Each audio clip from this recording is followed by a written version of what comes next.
Alex, can you hear us? Cornered me yesterday, Charles. Yes, I can. Thank you. Perfect.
Welcome to Municipal Council Special Council meeting of the District of Lunenburg on Tuesday, February the 27th.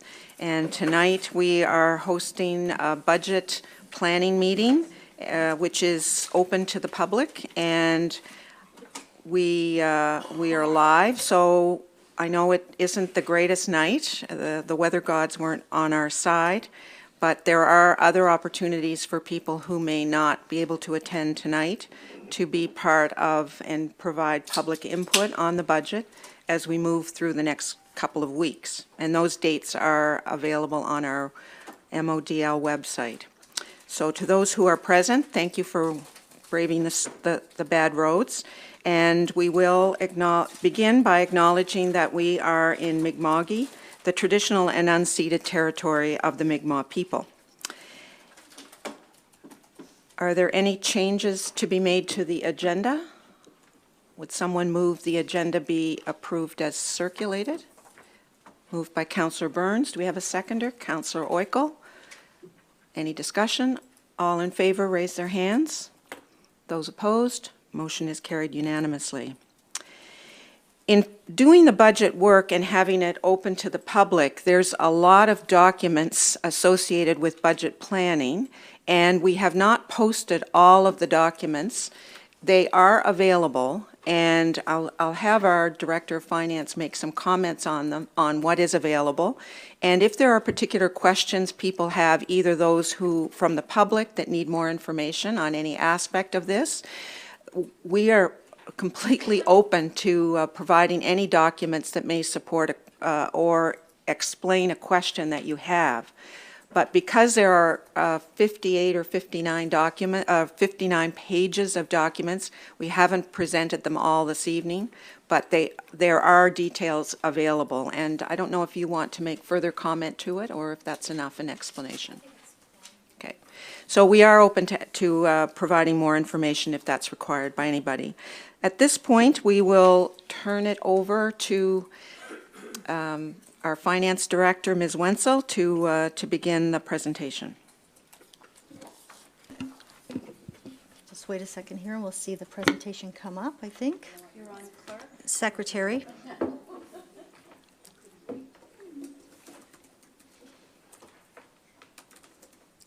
Oh, there we go. Perfect. Thank you very much, Tina. Councillor Smith. Can we just clarify how the order that we're doing this tonight, just because I think in the last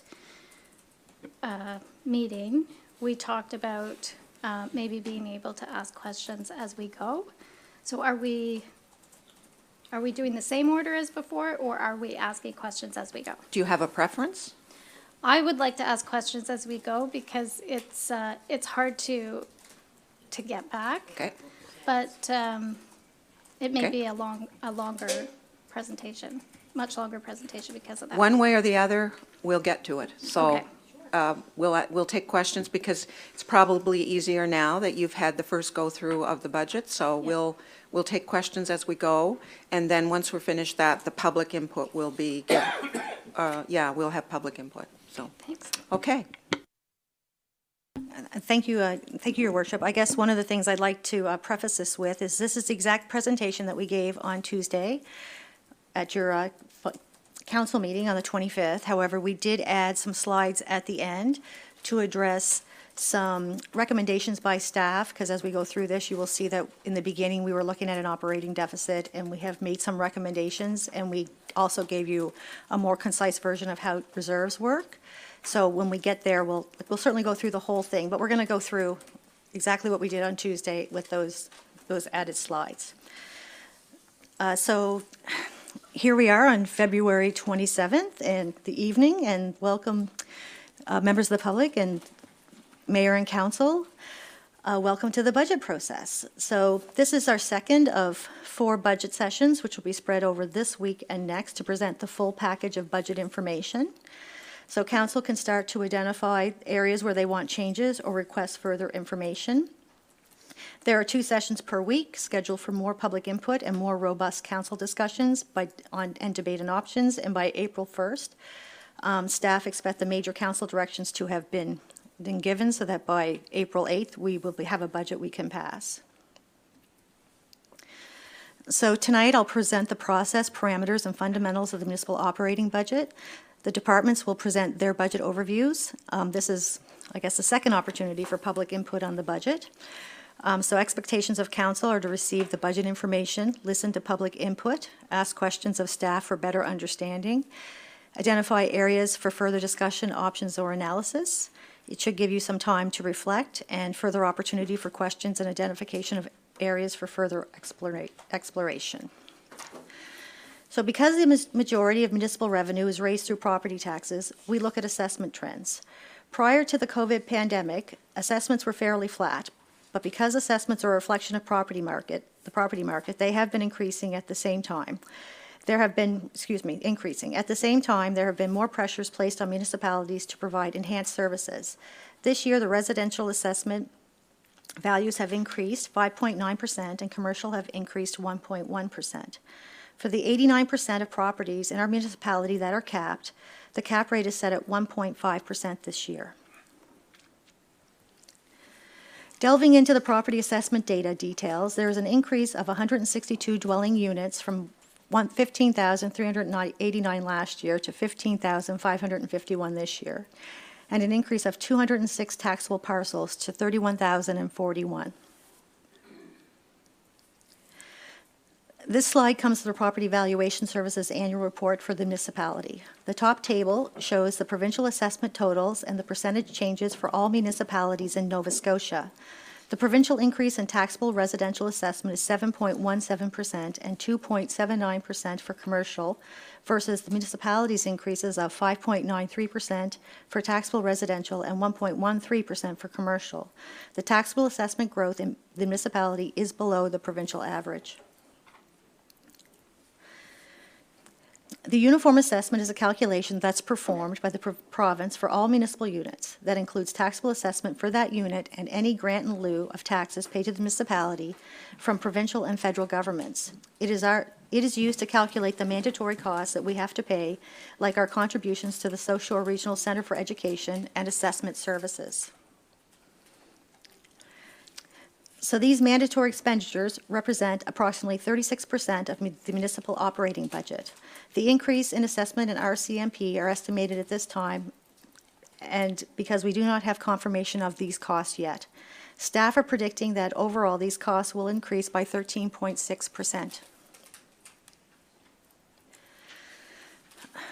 D-transfer tax revenue is a revenue source for the municipality that is difficult to predict as it relies on the sale of property. The municipality charges 1.25% D-transfer tax on all property sales. The increasing amount of D-transfer tax collected is an indication that the real estate market appears to be healthy. The COVID pandemic greatly increased sales in our region. Staff have budgeted conservatively as there is some uncertainty in the market sales. The D-transfer tax rate of 1.25% of the sale value has remained unchanged since July of 2010.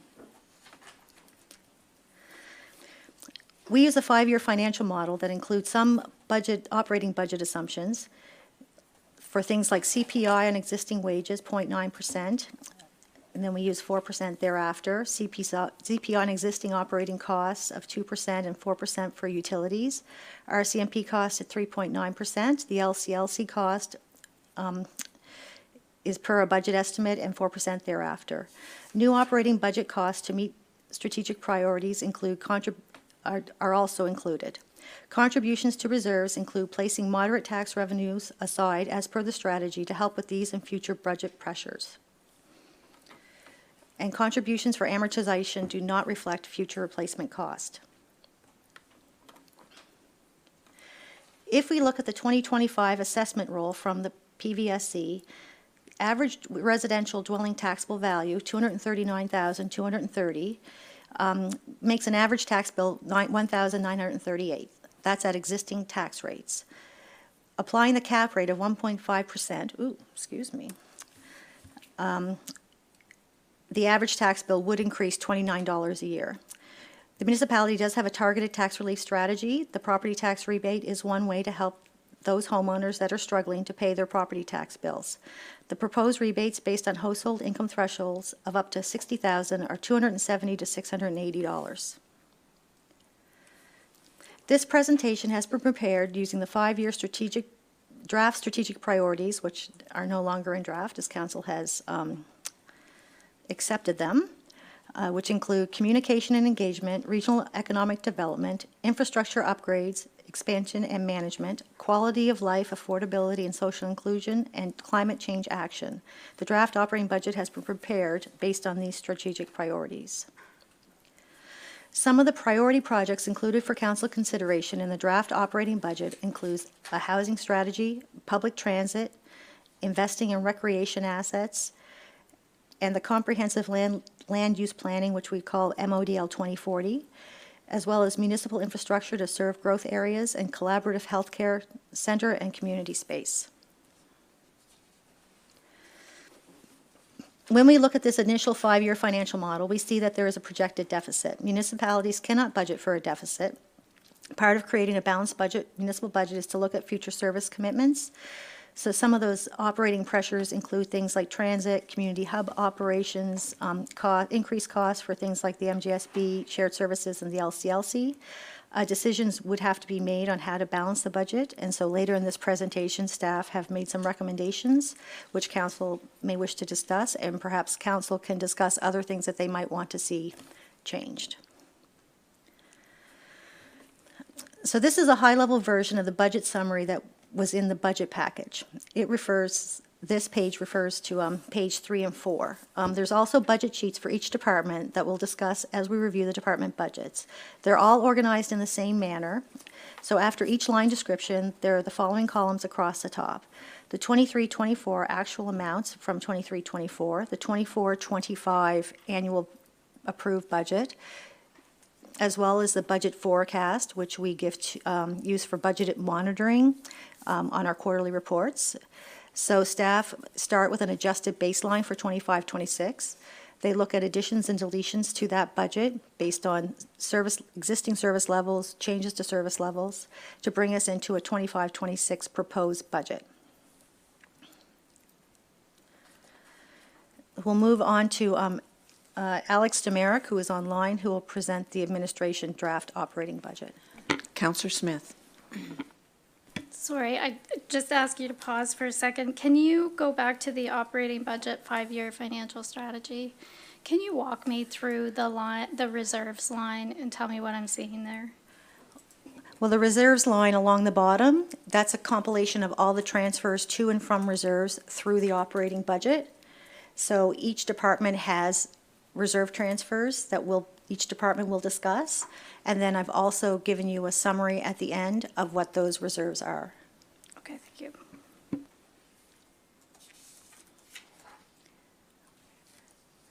So we'll move for Alex if you're ready.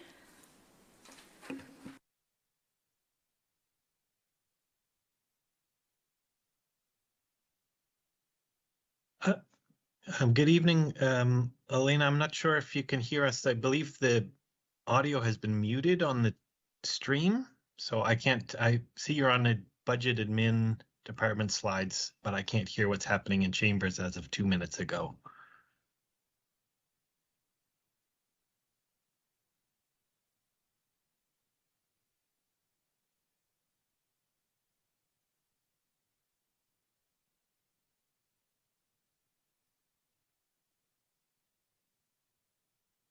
Can you hear us, Alex? I can hear you now, yes. Wonderful.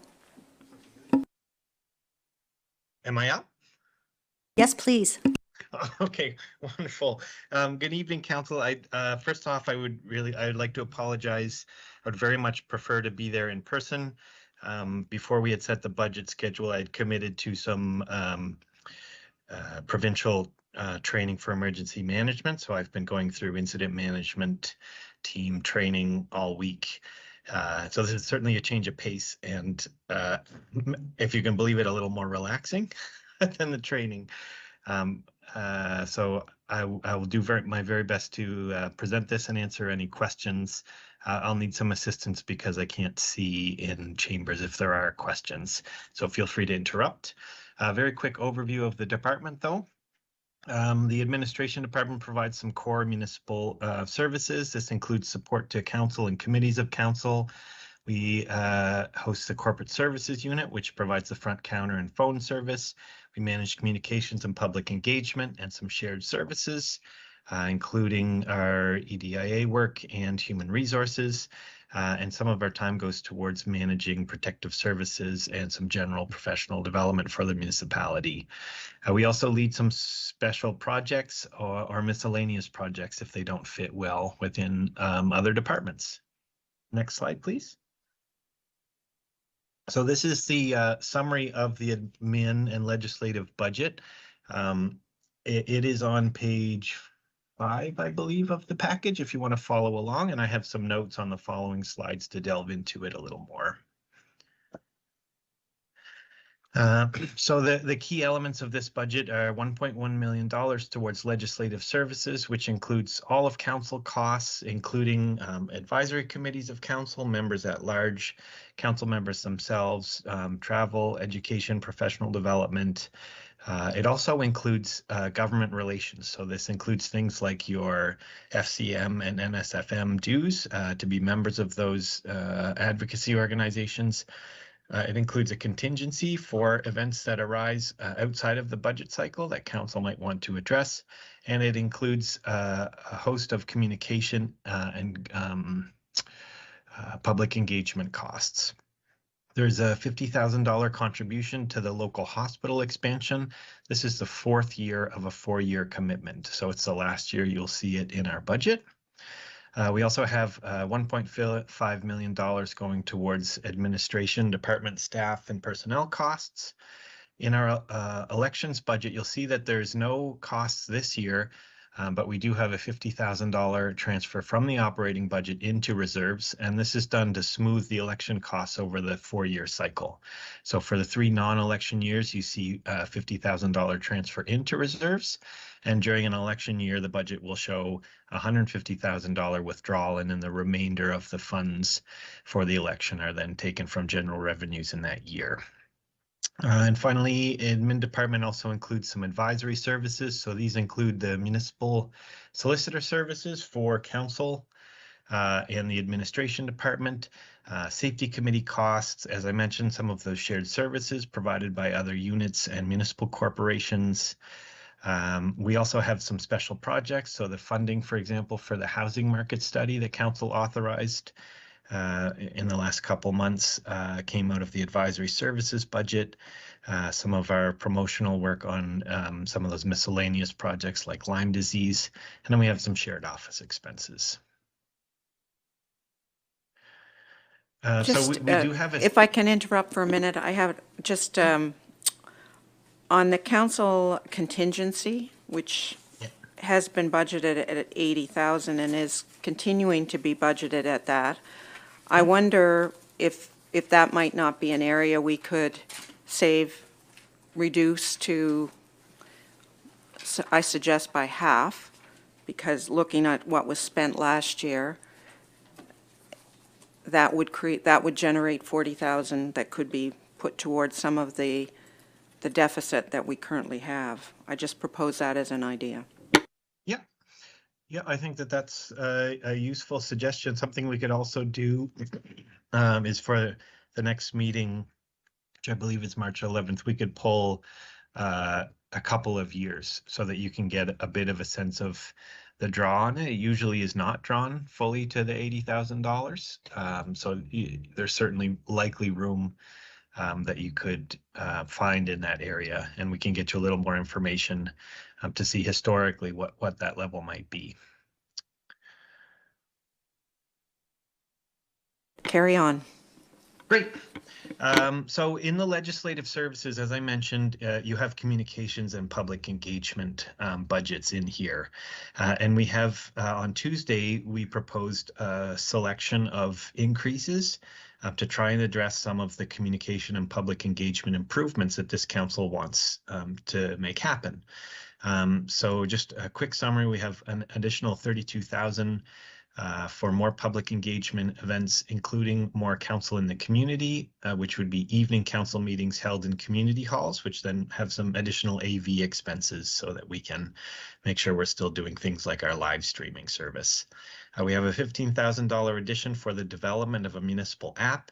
In future years, that will also include a $6,000 in place of development costs. Sorry, there'll be a $6,000 annual licensing fee.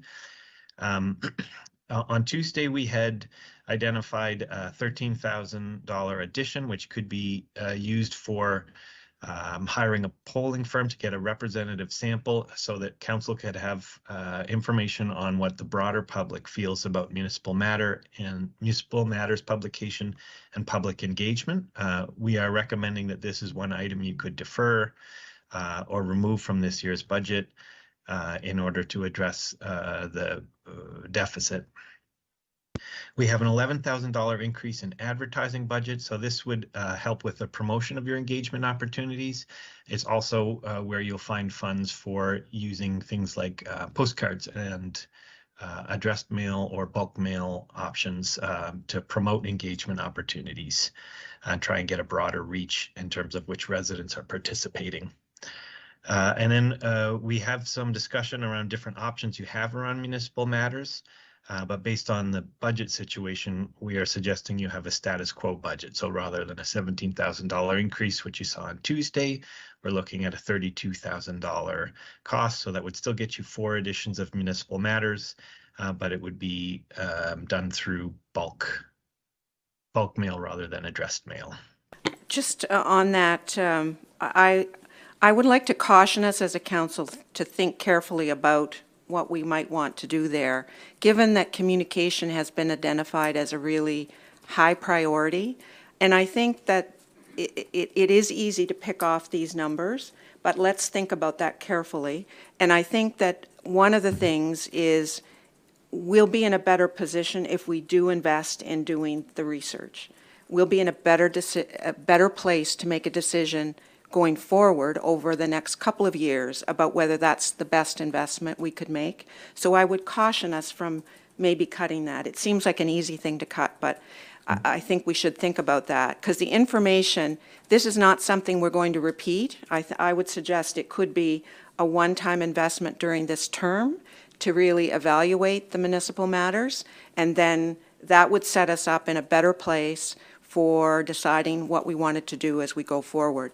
And so I would caution us about that. Great, thank you very much. Oh, we've got a couple of questions. Councillor Vino, and then Councillor Brooks, did you wish to? No? Okay, Councillor Vino. I just wanted to make a comment on municipal matters.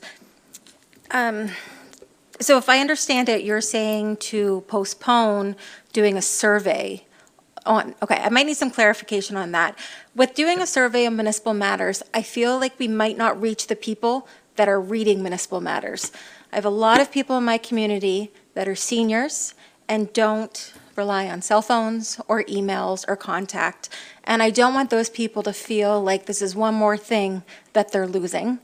It's our way of communicating with them about municipal government, and I'll always be supportive of keeping that 4 times a year, even if the survey comes back, which I think it will, saying we'd rather have something digital, but we have to think about that clientele as well.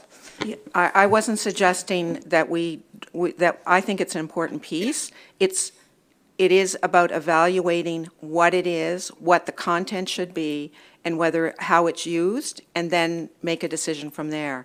And I think the evaluation piece becomes important in how we make a decision, because right now we're making a decision based on kind of a gut feel rather than an actual hard number about what it looks like. And it would also help shape what people are interested in reading, whether it be in municipal matters or in some other communication tool we use. So that's why I think the evaluation piece is useful, and but I'm not suggesting we cut it, no. So yes, if I could provide some clarity on that.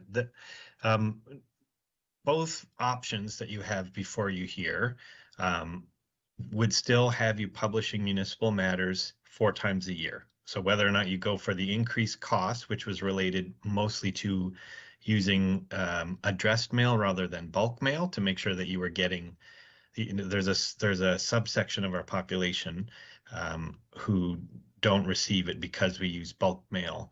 So, for example, you get bundles that go to larger apartment buildings that they might not permit flyers, and Municipal Matters is caught up in that. So that's what the cost increase at the bottom of your slide there, $17,000, was related to. The $13,000 was specifically around a polling firm to get a representative sample for you. To Councillor Vino's comments, that's how you avoid getting a skewed sample, is that the polling firm's job, and why it costs so much, is that they're getting a selection that gets a full cross-section of your municipal population. So seniors won't be underrepresented. If anything, polling firms these days have to try and work harder to get different demographics, because seniors are more likely to have a landline that they will actually answer so they can do the survey. And just to further elaborate, if the $13,000 is removed, we will still go ahead with a survey of our residents on municipal matters and public engagement. It's just we won't have the representative sample. So we'll have a selection bias where people who are motivated already, have a particular issue that they want to speak about, or really keen citizens will be answering that. And then you can't, you have that selection bias so it doesn't extrapolate. So it's far cheaper, but the quality of data is lower. I hope that helps explain what options we're giving you there. Councillor DeLong? Thanks. My question's regarding Municipal Matters as well. I'm wondering, do we have a good idea what other municipalities do? Do they have a quarterly newsletter? How do they send it out? I'm wondering if that's something that, when the survey happens, if any kind of information can be provided on that. Yes, I should have mentioned, in addition to Municipal Matters, just to ensure the members of the public who are listening are aware, we also have a digital digest. So it's a newsletter that we produce that is provided digitally. So even if we got feedback back that suggested, I'm not interested in a print edition, we know that there are residents who are interested in a print edition. There's good reason for us to maintain both of those channels. I can also report that physical copies of municipal newsletters are common in Nova Scotia. There's all sorts of examples within our region. So we could get some jurisdictional data for you on that if necessary. But I can tell you just from personal knowledge that we're not outliers in terms of producing them. That's awesome. Thank you. Councillor Smith, did you want to ask a question? Well, I just wanted to say about the municipal app that I know this probably isn't a popular opinion, but I just want to make sure that it is money worth spending, because I think our expectations are pretty high for what an app can do. And I feel that we have talked quite a bit about how the website is not particularly user-friendly. And I don't know that the app will solve that problem. And personally, I would prefer to see that kind of money going towards overhauling our website so that it's more user-friendly, rather than having another layer of, another communication tool. But the website is still very clunky, hard to find things. Yeah, that's my opinion, is that I would like us to be very careful about that before we put the money into it, and then end up committed to paying that $6,000 annual licensing fee. So I would suggest the town of Bridgewater does have an app, and we might get some information that could be contributed to the discussion when this comes back. Deputy CAO, can we do that? Then Councillor Brooks. We can. Also, I can just to refresh council, in January at the Policy and Strategy Committee meeting, we had a discussion, and your manager of communications did bring you some information about the app. So it's based on a very similar approach to what the Bridgewater app does. And so just to remind everyone and to be super clear about this, this development cost is for a basic app. It doesn't interface with our backend system, so you can't do things like issue a building permit through it or pay a tax bill through it.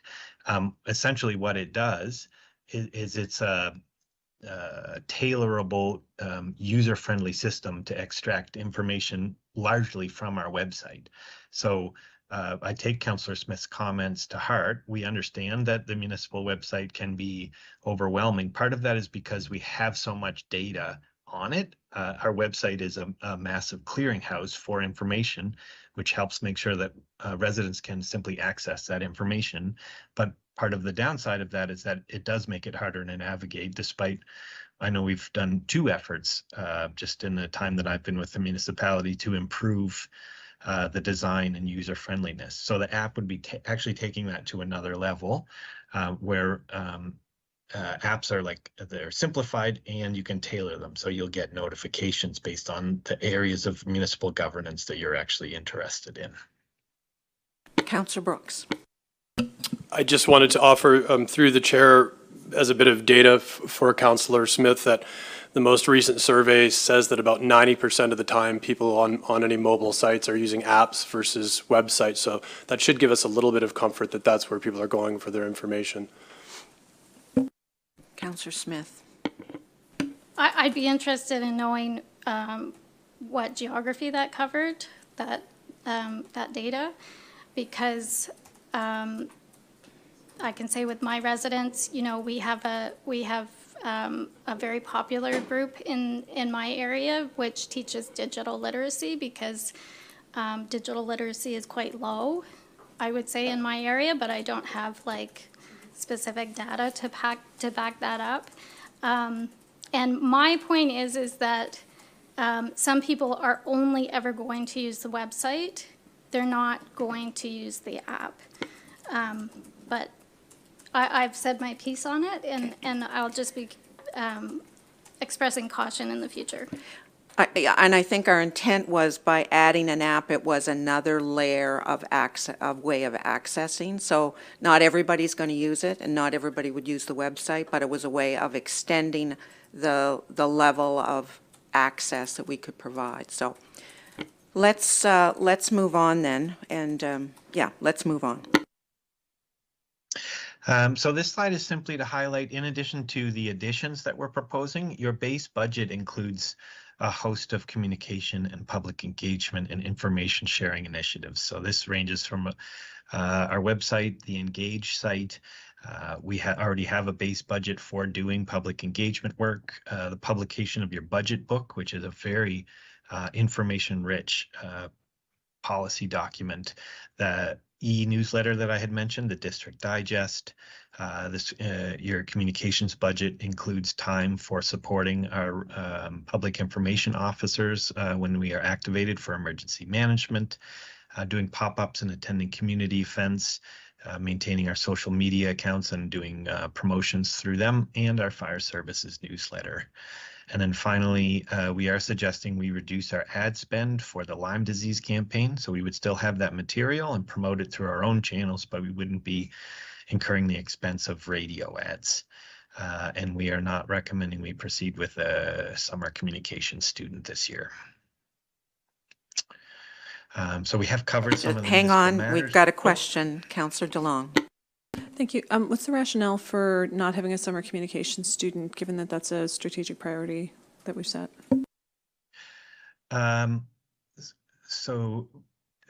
Summer students are, I want to make sure I frame this correctly. They can be highly effective, and they can also, part of what we're doing as an employer is providing some mentorship and guidance. And some of those students that come through the door are, let's say, greener than others and require more on that mentorship side. We believe that we can use freelance work, including some former students who were quite exceptional, to get some of the more routine communications work done at a lower cost and save the risk of having extra time from our communications manager spent on the mentoring and teaching professionalism that sometimes comes along with the students. I want to be really clear. Student work can be highly valuable, and we're looking at some other opportunities to avoid some consulting fees by making use of students. But based on the amount of pressure that we have on our limited communication staff, we thought that this would be a year to rely on some proven former students that are still interested in freelance work and some other local communications freelancers rather than hiring a summer student. That's really helpful. Thank you. Carry on. So I won't spend very much time on this slide at all. We've already had some more detailed discussion on municipal matters, but it does include some pricing options there so that you can see what the status quo is, what it would cost to actually switch to the addressed approach rather than the bulk mail. And we've already discussed this survey costs as well.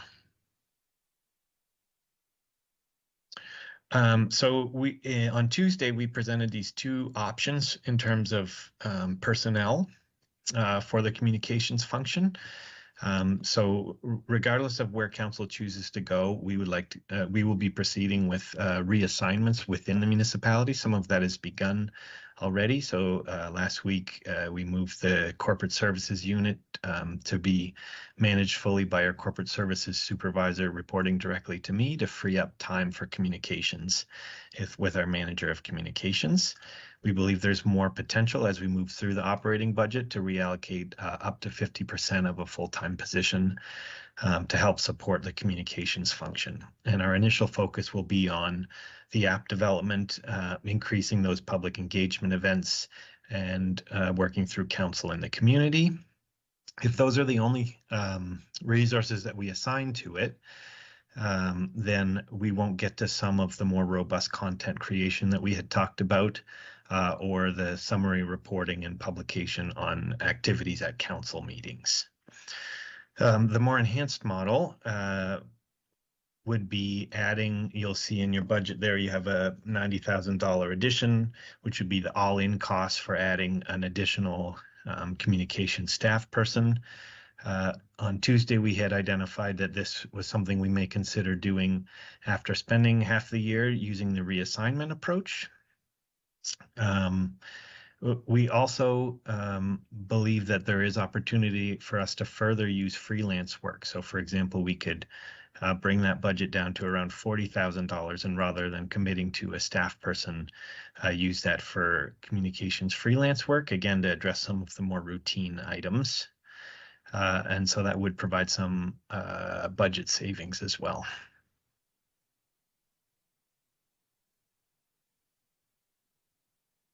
And then we just have some notes here identifying where the admin department supports the 5 strategic priorities that council has identified.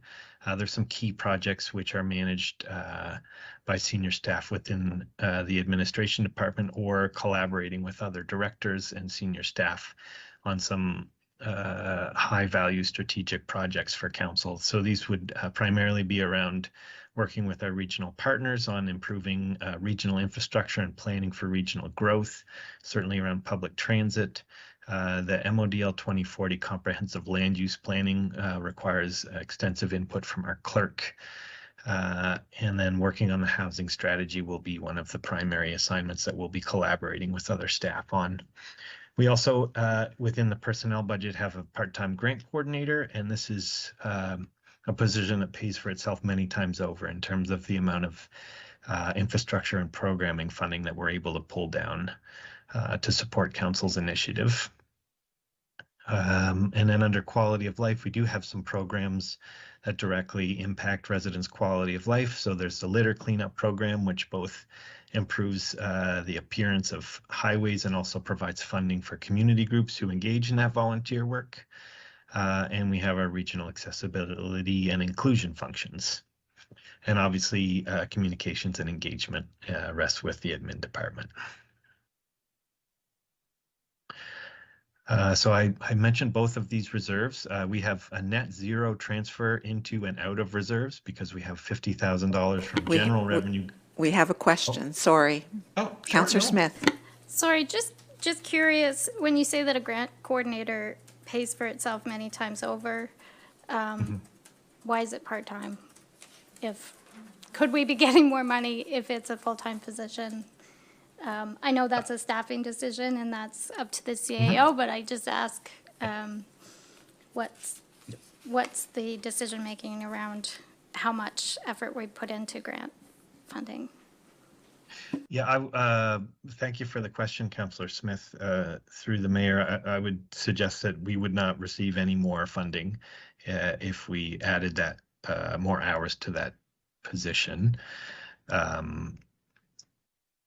We are very successful with our funding. We certainly have been, particularly over the last 5 years. I would attribute a significant portion of that to the strategic planning that our particular grant coordinator is able to provide. She's very efficient with her time and has a extensive background in municipal government, which isn't usually found for someone in a grant coordinator position. So I don't feel like we're missing any opportunities. In fact, I think we're probably punching above our weight class in terms of our ability to draw down funding. And I don't think adding more time to the position, as much as I would like to have more of Amy's time, it wouldn't end up going towards grant coordination. We'd be stealing it to help with project management. Okay, thanks.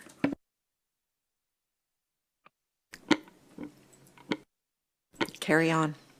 Great. So that we have the reserves transfer into our election fund out of general revenue.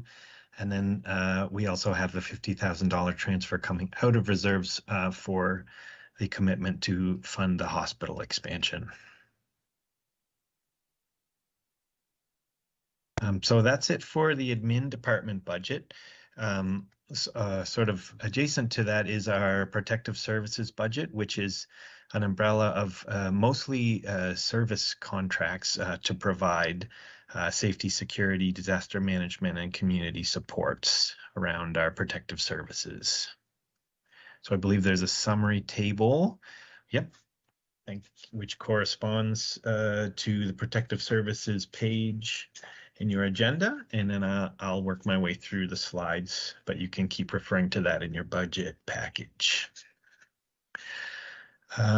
So one of the largest elements in the protective services budget is the fire tax rates, the fire tax funds. So those are set by our fire services providers using the area rate meeting system. They then recommend those rates onto council. Council adopts them, and then we collect them in our interim and final tax bills. And then that money is transferred directly back to the fire departments. So that is just over $5 million this year. In addition to those funds, council also commits $416,000 in grants and services. So we have a suite of grants. Some of them are formula-based, others are application-based. We also have our fire services coordinator, which comes out of this budget, and a $100,000 contribution towards a future regional fire training facility. The next largest item within this budget is our RCMP costs.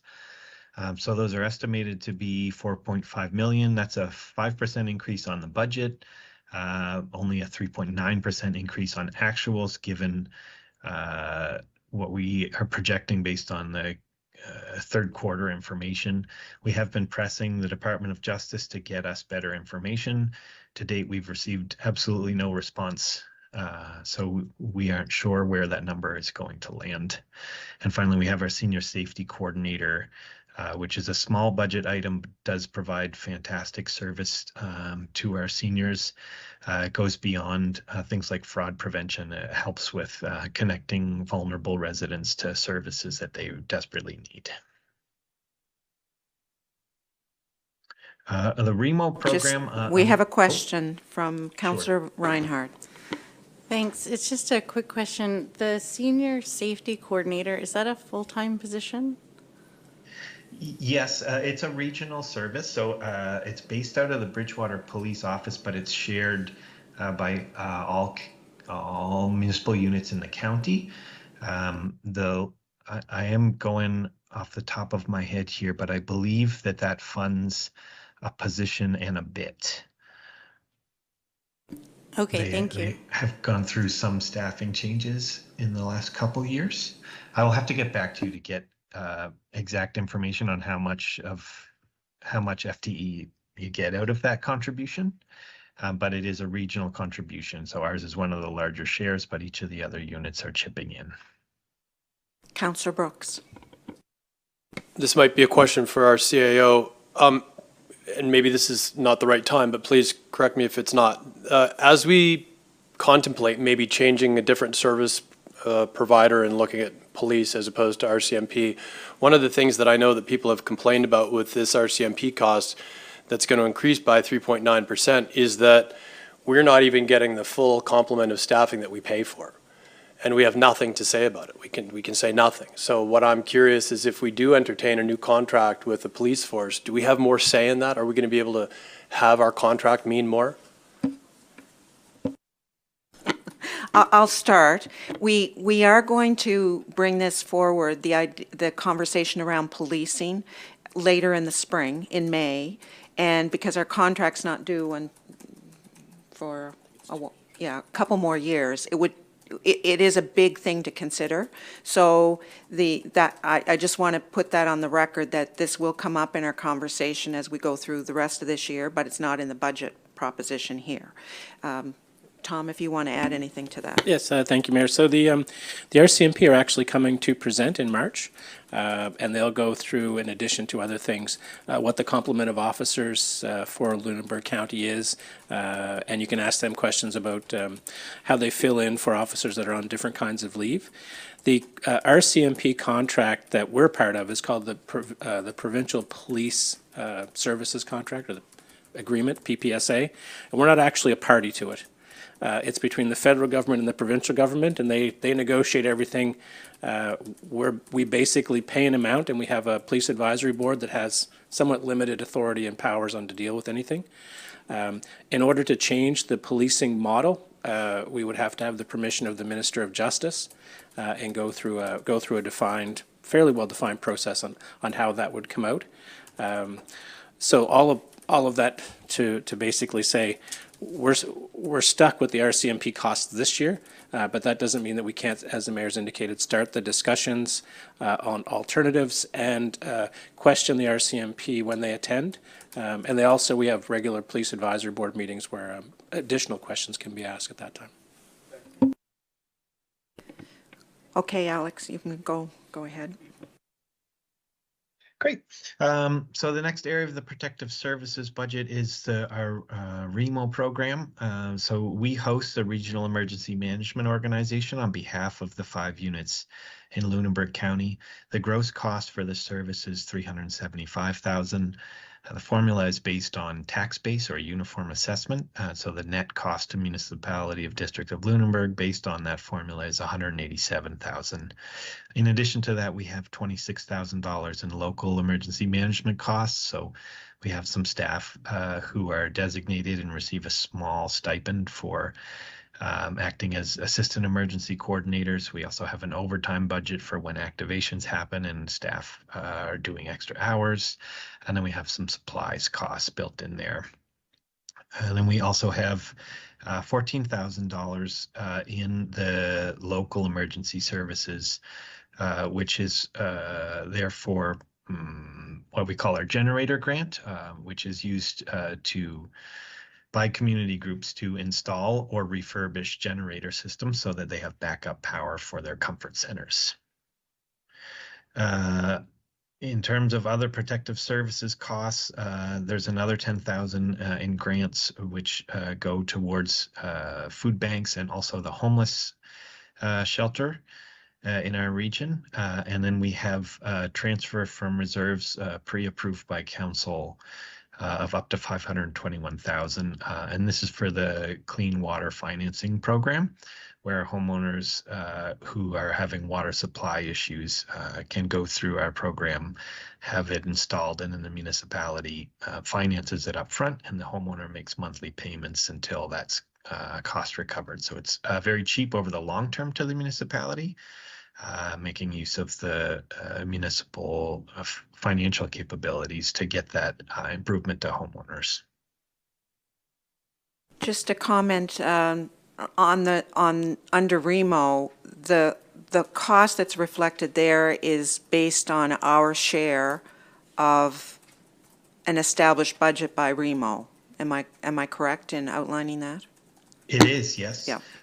Now, the Remo budget has not been finally approved and recommended. The advisory committee is currently considering two options, and this is the base amount reflected in the budget. There is another model which involves more local coordination, which would see higher costs. We haven't included that in this budget. But that budget will be approved before we've finalized our budget? That's the intention. As the advisory staff that supports emergency management, the schedule that I've proposed to that organization would see that happen before the end of March. We have been working through some relationship management. We have some units that have requested extra meetings, so we've gone through an enhanced budget process, some strategic governance discussions. But we are hopeful that they will come through that process and we'll have an approved budget by April. Councillor Oikel. So then are you saying that with the present budget right now as it is and the $200,000 above that we're at, if we get that lowered down, then when Remo comes on, asking us for a certain amount of money, it may be over this amount, which will mean then that we will have more money to cut. Is that what you're basically telling us? If that situation were to arise, yes. I'm of the belief that the base budget will be approved. We've had a couple meetings of the advisory committee, and one meeting that included an invitation to all members of each partner council. And the input that we've received to date, while it's informal, suggests that there's a strong majority interested in proceeding with this base budget rather than the enhanced local support budget. Thank you. Ms. Wenzel? Certainly, thank you, Your Worship. Just to be clear, the gross Remo budget of $375,000 is what, that's our expenditure, but we collect from the other units $189,000. So the net cost to the municipality is $187,000.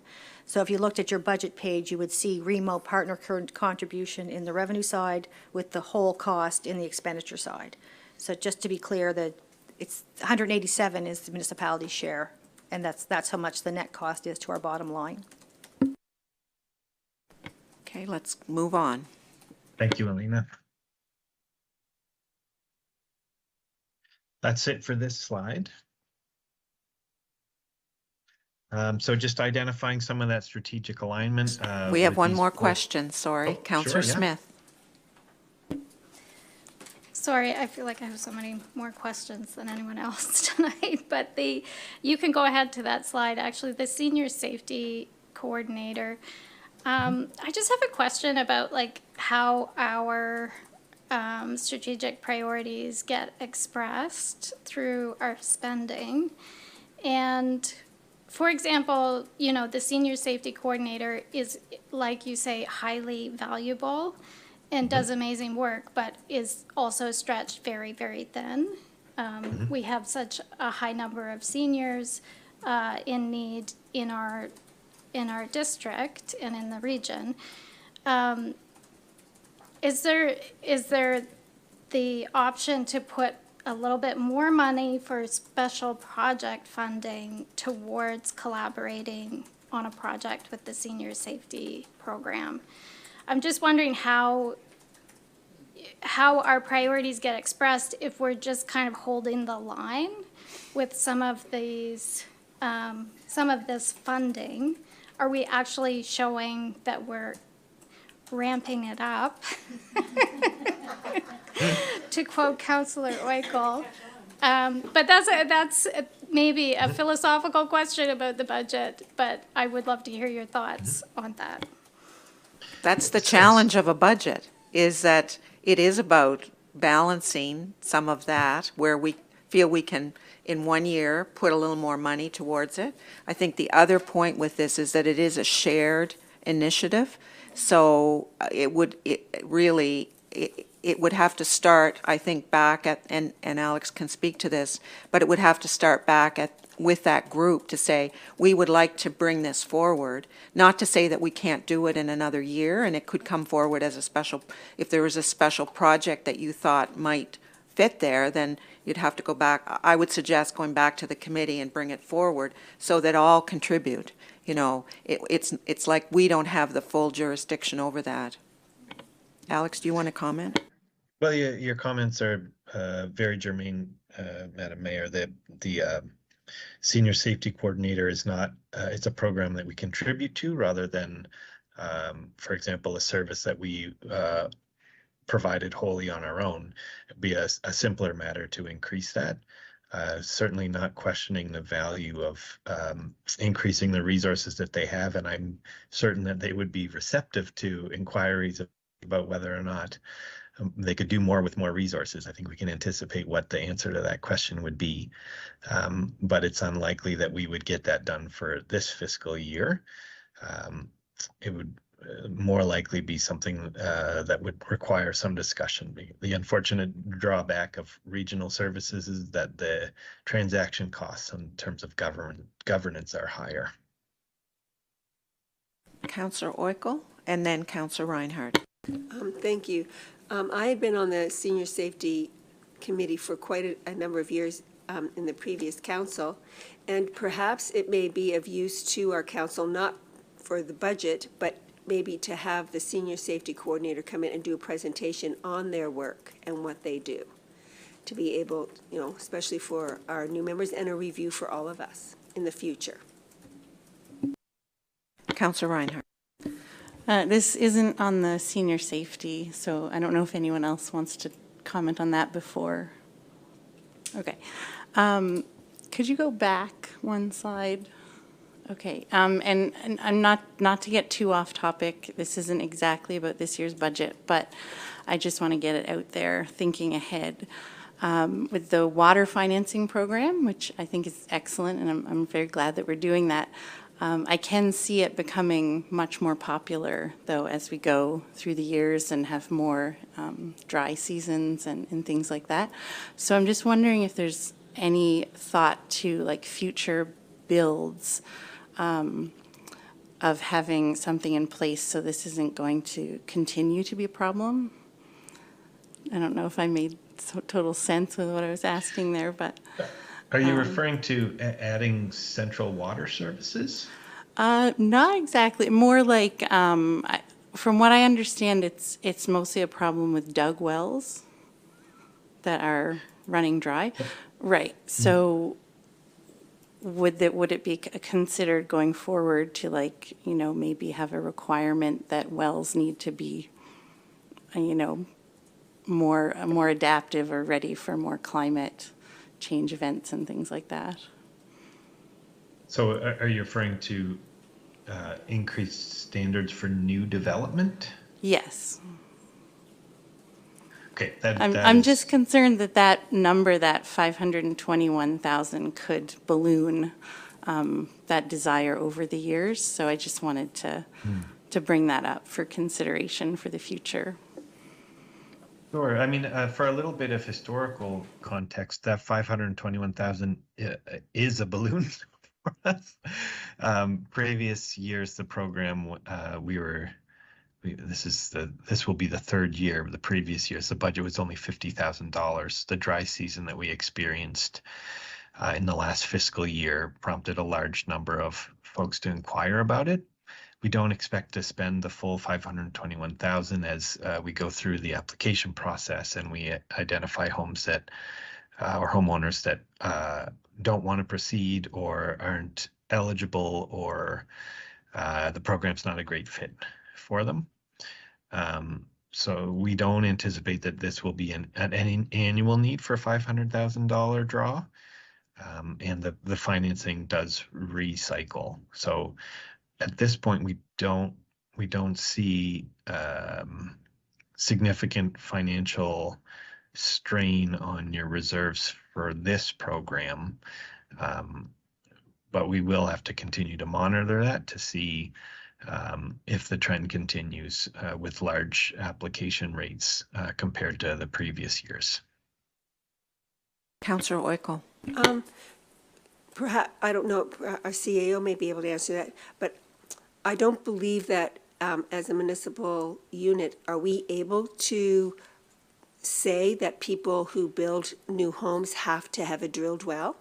Oh, would that be more of a Department of Environment from the province rather than the municipality? Like, because I believe that's basically what you're suggesting, correct? Yeah, I think I'm going to refer that to the Director of Planning to see if it can be done in land use under the potentially renamed Mandatory Municipal Planning Project, formerly known as MODL 2040.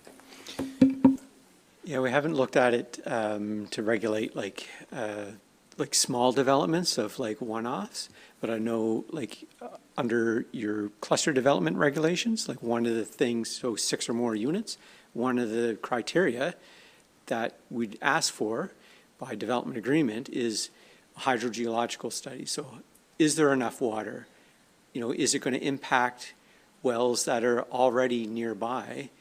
So if there's a bunch of dug wells nearby, you know, would that development have an impact on it?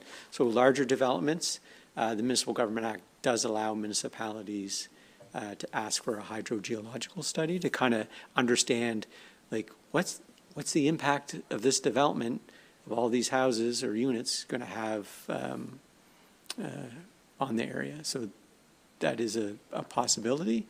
I'd have to go back and look to see if we would use it for one-off, like say a single unit dwelling or something. Yep, go ahead. Yeah, I just want to clarify that I wasn't advocating for that kind of policy change like that. I don't know. I don't have enough information to make that decision. I was more just saying kind of how our deputy CAO put it, to kind of monitor that program to see if it is starting to increase, that may be looking at a change. Thanks for the clarification. Councillor Bell. Maybe with the clarification, it's not necessary, but I would be very protective on the fact that we would consider adding additional red tape or financial burden on someone who's trying to get their first home. We'll stick to the budget discussions, and that's a planning question that can come up as we go through the planning discussions. But I think the issues around that have been raised, and we certainly don't want to add more red tape to people's lives. So can we continue with the budget? Yes, so just on the quality of life strategic priority, it's really important to remember and promote the value that fire departments provide, not just as emergency responders, but as really critical community infrastructure. In some cases, they're the last remaining sort of community institution in our smaller rural communities. The fire tax does help support them, but they are providing valuable things like community halls, meeting spaces, and even more important, a network of connected community members who are engaged and really helping their community thrive. So everything that we do to support fire departments has multiple positive impacts beyond just the emergency service that they provide. And then there's a number of alignments between your protective services budget and climate resilience. So emergency management, part of the reason why that budget has increased over the last couple of years is the recognition that residents expect municipalities to be more responsive in the face of the increasing frequency and intensity of storms that we're getting in our changing climate. we're doing work with Remo as well as in our individual unit communications on public outreach for citizens and community groups on being prepared to shelter in place for 72 hours. We are working with some neighbors to try and get a Fire Smart coordinator. There will be no budget cost for this, so it's not reflected elsewhere because we're seeking a grant for it. But that would help our communities become more resilient to wildfire, less vulnerable to wildfire risk. And then the private well supply that we've just been speaking about helps individual homeowners become more resilient, so they become less reliant on, for example, our temporary relief program. So this is just a summary of the reserves that are happening on the protective services side. So as I mentioned, there is a transfer of $100,000 from general revenue going into reserves, and this is earmarked for a potential future regional fire training facility.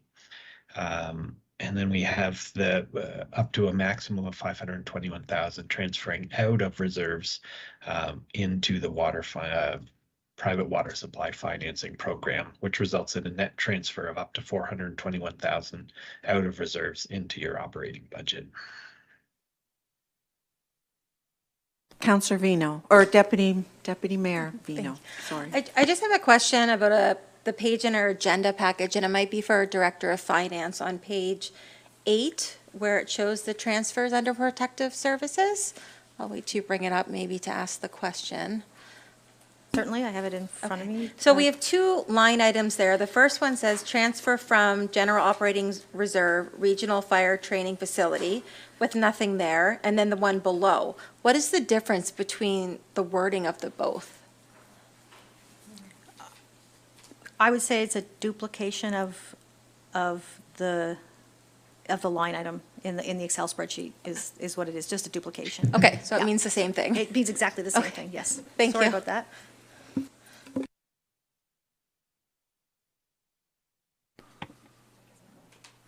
Thank you, Alex. If there's no other questions, we can move on. Nope. Councillor Smith. What is the budget, like, for this fire training facility reserve, and how much is in reserves now for the training facility? What's the plan? That's the question. So this would be the 3rd year that council would include this transfer into reserves. So if this budget passes, that would result in $300,000 being earmarked for the facility. This was a recommendation from the Fire and Emergency Services Committee, who wanted to demonstrate to our regional municipal partners as well as our fire service partners that the municipality was serious about proceeding with the project. But no budget has been established for it, and only preliminary discussions have been held with the fire service and with neighboring municipalities on what it might look like, where it might be located, and what the cost and funding formulas might look like. I think it's a fair question to send back at some point through this year to the Fire and Emergency Committee to have some recommendations come forward, because to have $300,000 set aside and not really have a plan associated with it, I'm not opposed to having money set aside for things, but I think we need to be clear what we want that to go towards. And so I think it's a reasonable question, Councillor Smith, to raise, and that we will see that it gets on the agenda of Fire and Emergency. Councillor DeLong. Thank you very much. Just, can we touch back on the conversation we were having on Tuesday about the Be the Peace presentation? Where did we land on that? You said that there is no money set aside, but what are we looking at in terms of staff time for if we're going to be applying a GBA lens to projects? So council has approved the inclusion, diversity, equity, and accessibility lens, and we have a regional anti-racism and inclusion function set up for the 5 units in Lunenburg County. So you can expect a staff report in response to the presentation once we get clear of budget and get some of the initiatives going that have been identified in the budget. And being one of the staff people that have been assigned that, I can anticipate that we'll be looking to the regional group to give us some advice on how that might work. We do have some general funds in professional development, both for staff and for council, for training that can help with understanding those issues and how they may impact policy, or how policy decisions may need to take those into consideration. But I don't want to fully prejudge what the staff research will bring to you in terms of information. Okay, that's great. Thanks. Okay, carry on. Thank you, Alex. We'll now move on to Mr. Stephen Pace, our Director of Engineering and Public Works, to present that operating budget for your consideration. Yes, Mayor and Council, good evening. I'll give you a quick overview of the Engineering and Public Works Department. The department, largely through the development and maintenance of municipal infrastructure, provides both legislated and requested services, and it supports growth and development within the municipality. The department provides infrastructure services to the municipality's residents through the management of its municipal wastewater collection and treatment systems.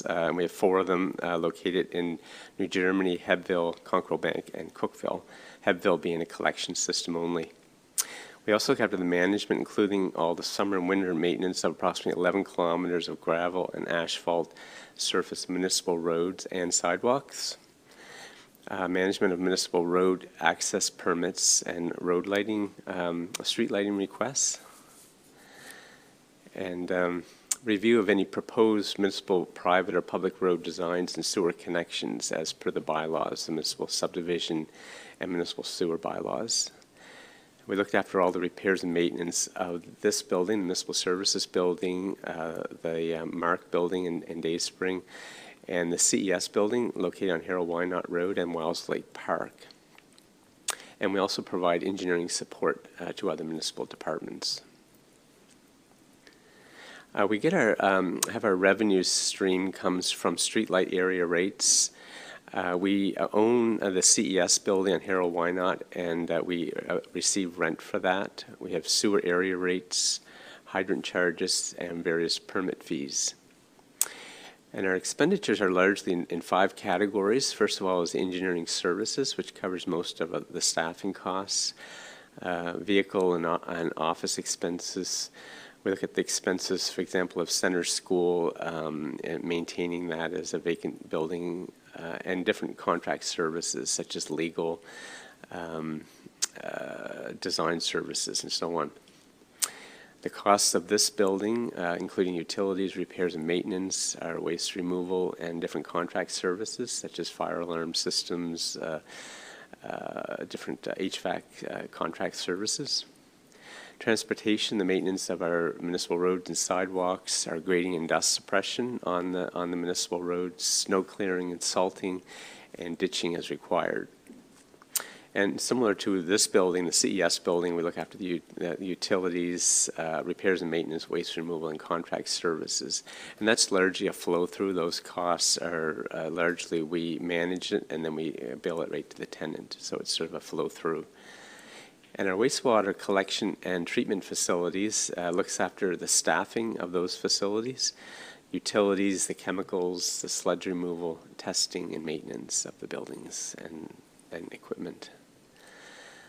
For additions this year, we're just looking at addition of CPI for staff salaries. And operationally, we're seeing an 8.12% increase in the GE All Trucking Solid Waste Collection contract. And that was just newly awarded. It starts April 1st. It's a 7-year contract. And it was an RFP, request for proposals, issued by the MGSB for all the municipalities in Lunenburg County. And So we're going to see a bump there of about 8.12%. We also have increases in our wastewater operations, cost of snow removal. We have some tenders coming due this year that have been haven't been issued for 3 or 4 years in some cases. So grounds care, wastewater testing, sludge removal has seen this year we're going to be having an increase of 25% in our sludge removal costs. Some safety equipment to service some of our equipment. There's power and chemical increases as usual. And we're also looking, this year we hired, with the Cookville wastewater treatment plant expansion, we're looking at, we added a third, we have 2 operators, wastewater operators. The design consultants working on that plant are recommending 3 and possibly 4 operators when we're all fully running. So last year we just put in our budget a new full-time 3rd operator, and that was effective from October of last year. So that we're going to see this year a full year of that salary. And as I mentioned before, it's a great opportunity to have Brianna Fitzgerald join, and she'll being on the ground floor of the construction of that facility and have a good understanding of that plant operations. And our decreases, our J-Class road paving, typically we've allowed $350,000 a year for that. We didn't get any. Last year we didn't have any, so it went to $700,000. We're looking at taking that back to $350,000 this year. So that's a $350,000 reduction. Some questions, Deputy Mayor Vino and then Councillor Burns. I'm confused on the J-Class Road program because has it changed since years before? Or do we still kind of wait for the province to say, we're going to do this road, will you come up with half the funds? Yeah, it hasn't changed. It hasn't changed? No, and we've, council every year submits at the province's request, we submit our priority roads. And then I understand there's only $2 million for the whole province for this program. Yeah. So they allocate out, the province then just takes our list, they decide what's their priority, and then they notify us what's going to be done. And last year there was none for MODL. Okay, But I the just wanted to program- confirm, I've been hearing mixed things from people. The impression is out there that J-Class roads are funded completely by us, and there are roads, especially after this last snowfall. So I'm glad to hear that that's still not the case, but No, in the province, wish they would pave some of these J-Class roads. And the province does look after maintaining them, and we're just contributing to the capital upgrades, 50% cost sharing. Councillor Burns. Thank you. My question sort of follows on that as well. It was mainly for both my understanding and the understanding for the record for anyone listening. So when we're budgeting the 350, like, are we still, like, we're not really spending that if the province isn't matching it, or are we spending that anyways and they're just not matching it? I guess I'm trying to get to, if anyone were to ask me, why are you spending less perhaps on paving roads, is it that this just reflects a better and more accurate picture of what we may be spending if we're cost matched, or is it just we're looking for an efficiency here? Yeah, we just sort of picked a number, and Elena can clarify. We pick a number because we don't know at this point what's going to be picked. So it's just kind of like a set aside, and depending on what gets picked, and sometimes if there's none picked, then we don't spend anything. We only spend, and we spend on what's actually tendered. So when a road goes out and it's tendered, that we cost share that amount. Yeah. No, Tom will speak. Yeah, maybe I'll just provide a little more clarity on the. So there's an agreement between the municipalities and the province, which requires us to submit our list of J-Class roads prior to the end of October. The province, as Stephen has indicated, has $2 million in their budget for the upgrade of all J-Class roads throughout the province. We have about 78 kilometers of J-Class road, maybe. But we don't hear back from the province until June.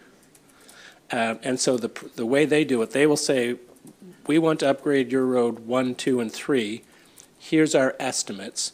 Council then has to approve by motion those estimates. Then they go out to tender over the summer. And when the tenders come back, if they're more than 10% over the estimate, council has to again approve the spend, and then they'll eventually get to paving the road, but not necessarily in the year that it's approved. We will eventually get a bill for roads that are paved, but that's not necessarily even in the following year. And so it's our best guess. If we put 350,000 in and the province comes back and offers us $1 million worth of roads, council can make that decision. And if they come back and say, we're not giving you any J-class roads, then we don't spend the money, but it's all from reserve. It's all from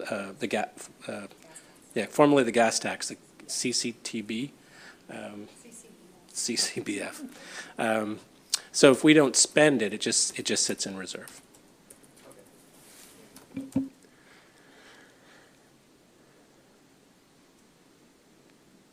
Can I ask a question on the CES facility?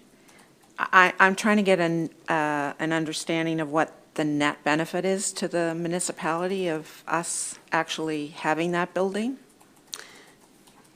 It has a history to it, and we just maintain it and manage it. But as far as how it came about, it's basically a flow through. The expenses that come through from maintaining it, it goes through to the federal government that lease it, and so it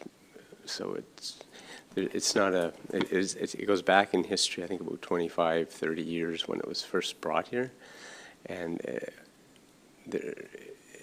I don't know exactly the role that it plays. It's from history and industrial development, economic development, sort of a background. When I looked at some of the previous budget documents, there was projections in there in the capital budget for investment in the building. Yes.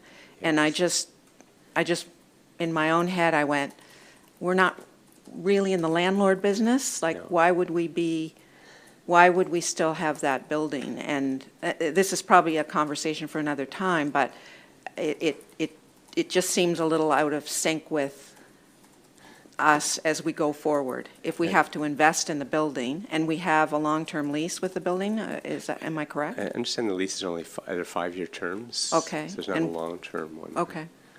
But anyway. I've asked the same question, and I think it'll be council's decision, the future, and whether or not it fits in with our mandate as a municipality. So it's one of those things, I hope someone is making a list of the things that, have come up that need to get a conversation at council. So I'll raise that at another time. Any questions, Deputy Mayor Vino? Speaking of adding to that list, I see here you have $25,000 down for municipal roads. I'd like to have a conversation around the table about what order we pave, update municipal roads, because right now there doesn't seem to be one, and I often get asked that about roads in my area, where they stand on the list, but the list is non-existent at this point. So it would be good to have something going forward with that, conversation with that. I think it's confusing because there's different levels of roads. There's J-class roads, provincial roads, municipal roads. And so we don't have control over, we only have control of the municipal roads. And you'll see in the capital budget that will come forward, we have identified staff's recommendation of the next 3 roads if we decide to pave. We have paved 2 subdivisions over the last, say, 5 to 7 years.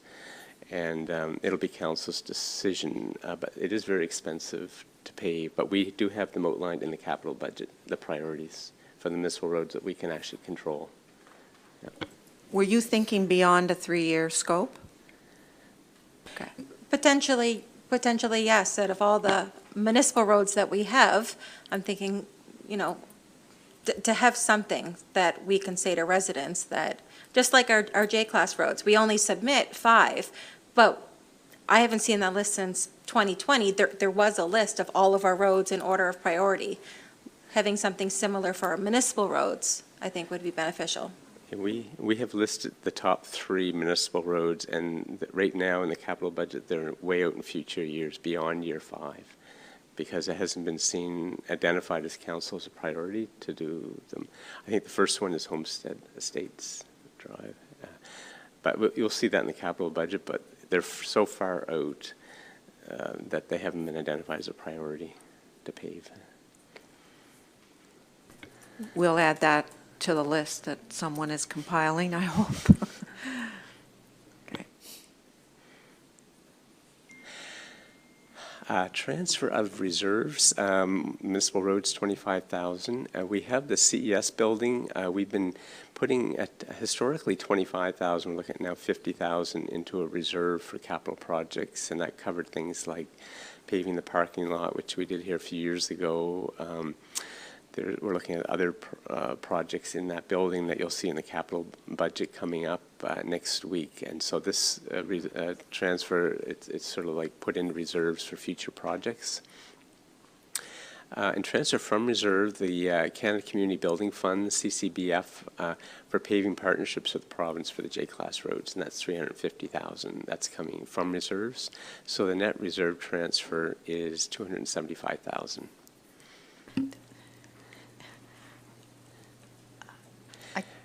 This is just an outline of the revenues and expenditures. Our revenues are just slightly over $1 million, and our total expenditures are around roughly 5.7 million, broken down.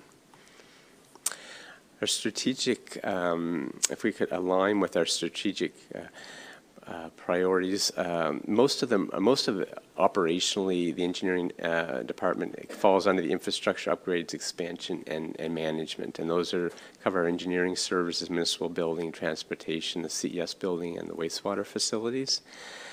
From a regional economic development perspective, there's subdivision development reviews that we do for developers. We work with the Department of Economic Development, working with developers on, say, sewer and water capacity studies. And transportation, we're looking at the Osprey Village beautification, including a sidewalk project coming up, which you'll see in the capital budget next week. And also our wastewater collection and treatment facilities, and they support residential and commercial growth. Quality of life, we maintain our municipal roads and sidewalks and manage our streetlight program. And climate action, we manage our solar panel projects both in this building and the Conqueror Bank wastewater treatment plant, and our EV chargers at this building.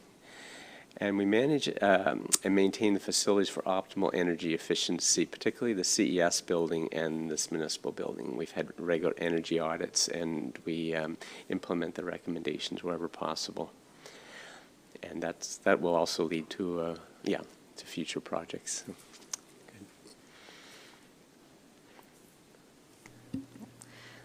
Okay, I think, thank you very much, Mr. Pace. I think we now can move on to Jeff Merrill, our Director of Planning and Development Services.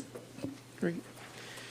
Thank you. So the Planning and Development Services, we cover a number of areas, including the regional inspection services. So we provide building fire inspection services to the town of Bridgewater, town of Lunenburg, the region of Queens since fall of 2024. And I should say, we also provide those services to the District of Lunenburg. I don't want to leave us out. We also provide dangerous unsightly under the inspection services as well.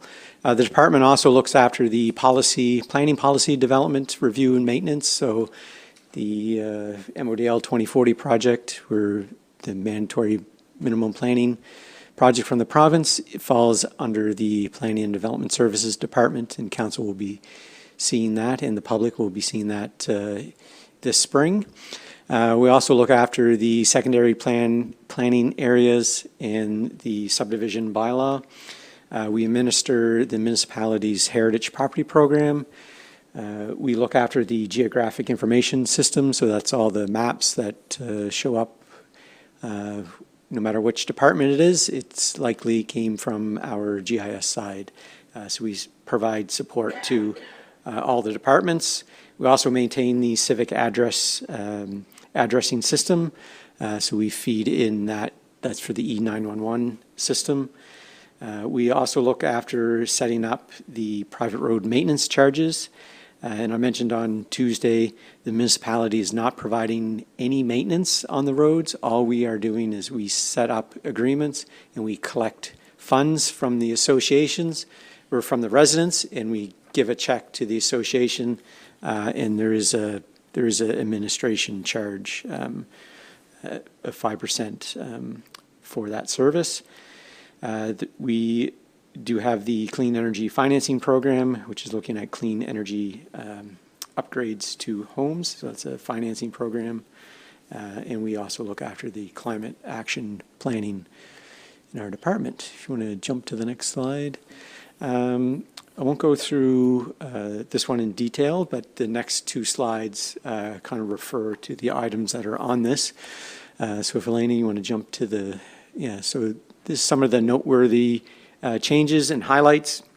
There is a $90,000 coming from reserve for a housing strategy. We have a contribution of $75,000 grant to Lunenburg County Wheels.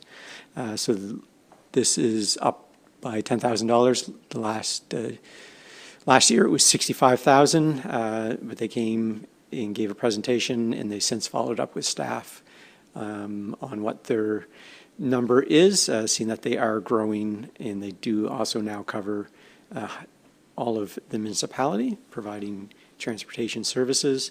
We do have a public transit fixed route cost in our operating budgets. This assumes a six-month operating, so it's $147,000. This is a revenue for regional inspection services, so we provide the services, but the other units provide revenue back to us. So it's at $282,700. The Municipal Innovation Program grant, this also falls under the Regional Inspection Services. So we received a grant from the province to implement an e-permit system and some staff resources as part of that, and to look at our bylaws across all 4 municipalities of the inspection services and to make those more consistent. So we're allocating $25,000 of that grant to that staffing position.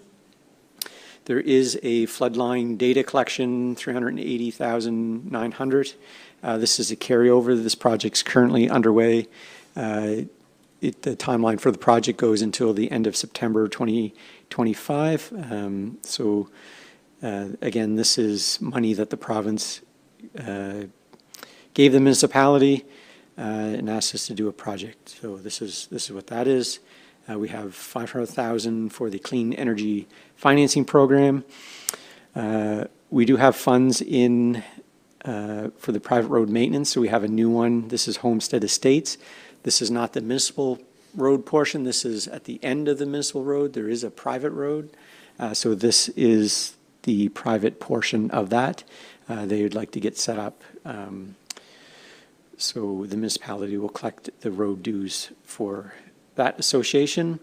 There is a plotter replacement coming out of the reserve for $9,200.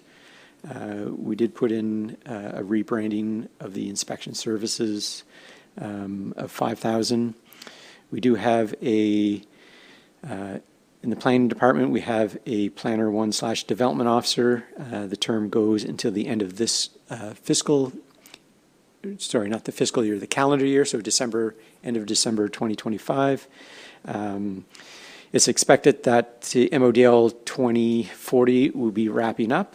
So this is to switch that from a term position to a permanent position, and that position would move into more of the development control. So once the planning document's in place, we need staff resources to administer that document.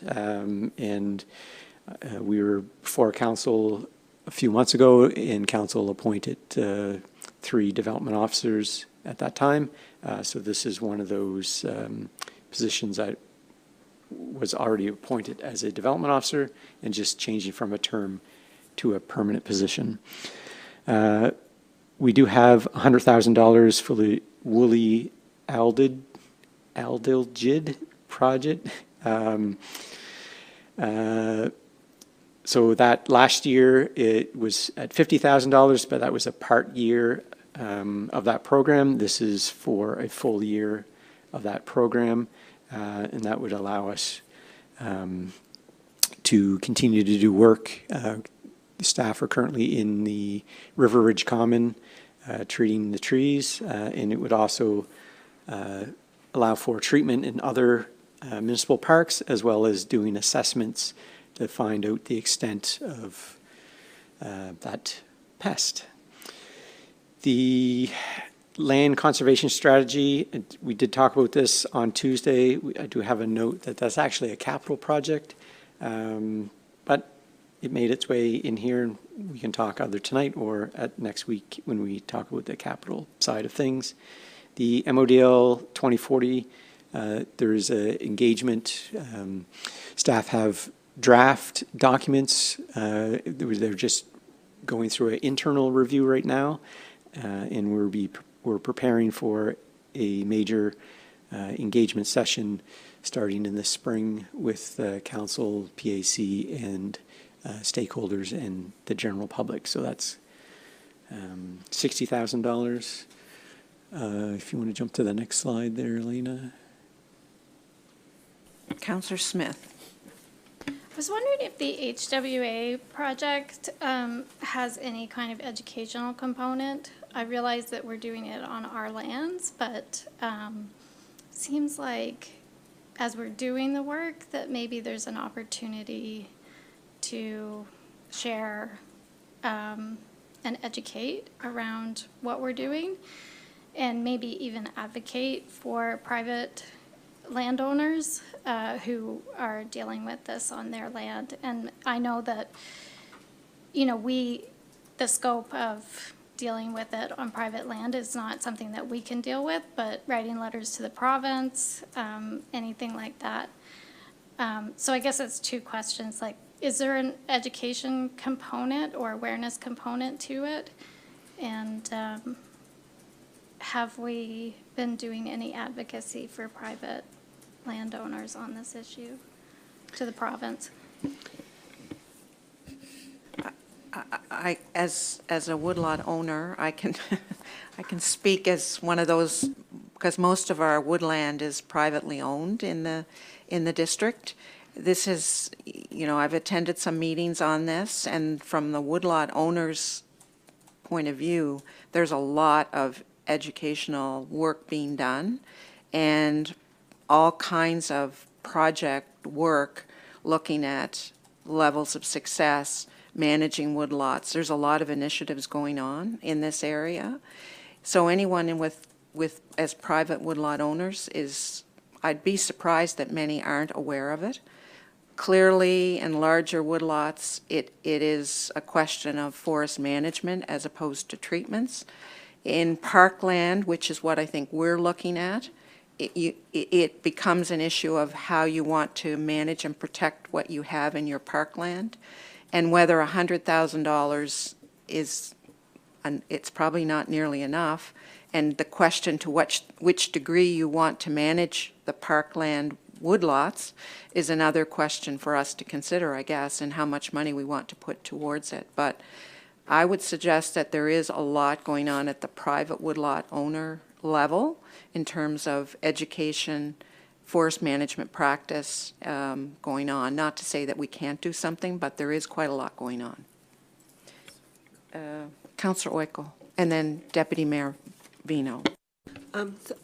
My question is regarding Model 2040 engagement, the $60,000, and not that I want to add more money to it, but I'm just wanting to make sure it's enough for going out into communities, or are you just considering the engagement being centralized rather than going out? Like, is this to cover going out into communities or just for being centralized?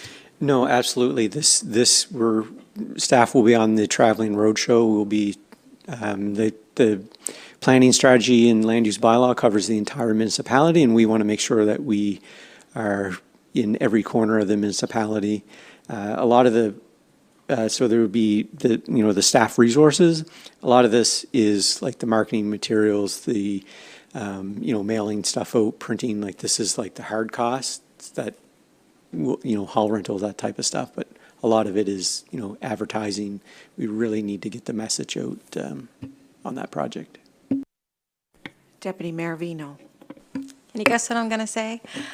Housing strategy, I made some comments on Tuesday and just want to reiterate again that I think this $90,000 should not be allocated to this right now. We have the provincial housing strategy that was released less than 15 months ago. That's going to report back to all 49 municipal units as part of that. We don't need a study to tell us that we need housing and all kinds of housing. Perhaps a compromise could be putting that off to see what that report looks like for our own municipality before going through with that. But at this time, I'm not in support of spending that money to tell us what we already know.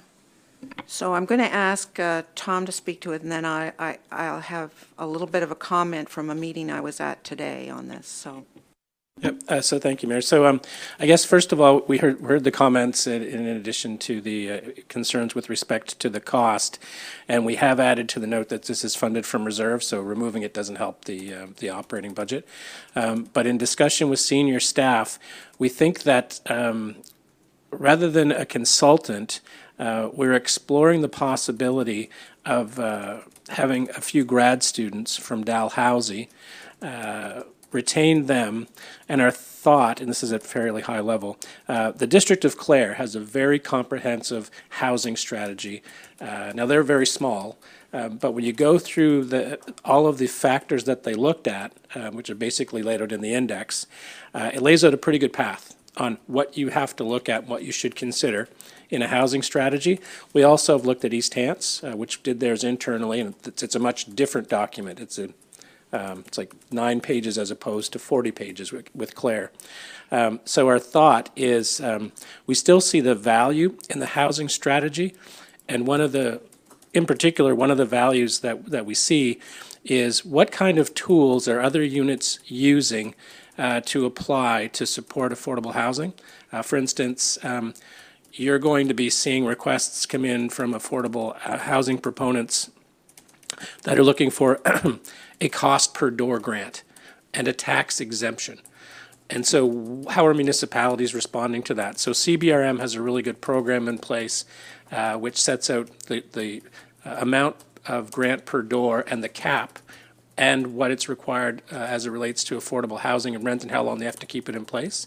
Now, for those units that received Housing Accelerator Fund, it's easy.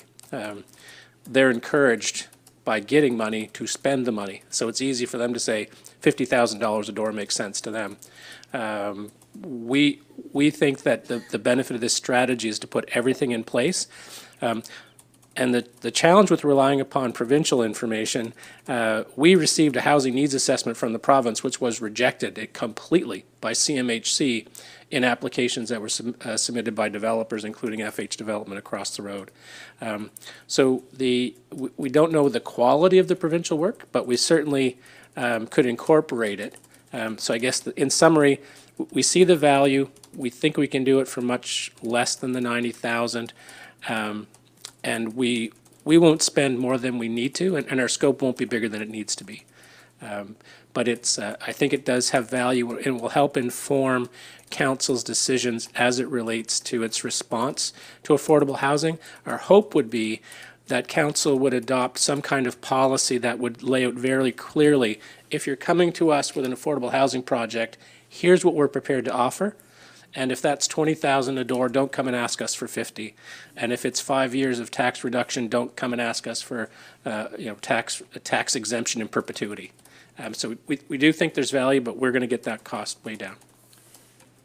I just want to add to that because I think it's a fair point, and I appreciate our CAO's explanation of that. But this afternoon I attended a meeting with Balsam Care, which is the facility in Dayspring, and that facility in 2 years is going to be basically empty, and they are looking at what are the possibilities for using that facility, which is still has had a big investment in it, and may be an opportunity to provide non-market housing. And it was clear from the discussion there that we're very fragmented here in terms of our approach to non-market housing, to affordable housing, to housing the homeless or unsheltered. And we do need to figure out as a municipality what our role is in all of that. It may be, as is outlined here, what the levers are that we can use, but we need to have a clear idea about what it is we need, not only immediately, but over the next 10 to 20 years, because much of the housing needs are already stretched. We know what they are, but we need to be able to project ahead because many of these projects are going to take a long time to get developed. So I think that part of what the strategy has to look at is, yes, our role, but also what are we prepared to maybe advocate for, work as a partner in the addressing the housing needs long term. And as much as we may say we don't want to be in the housing business, the reality is we need to be, and the future will be that it's 3 levels of government involved in some way. So I think that the strategy will address some of the actual financial implications, but I think the strategy has to address what our role is in both as an advocate, as a partner, and assisting in how we can pull the community together in a way that really addresses these needs long term. So I just add that to the conversation.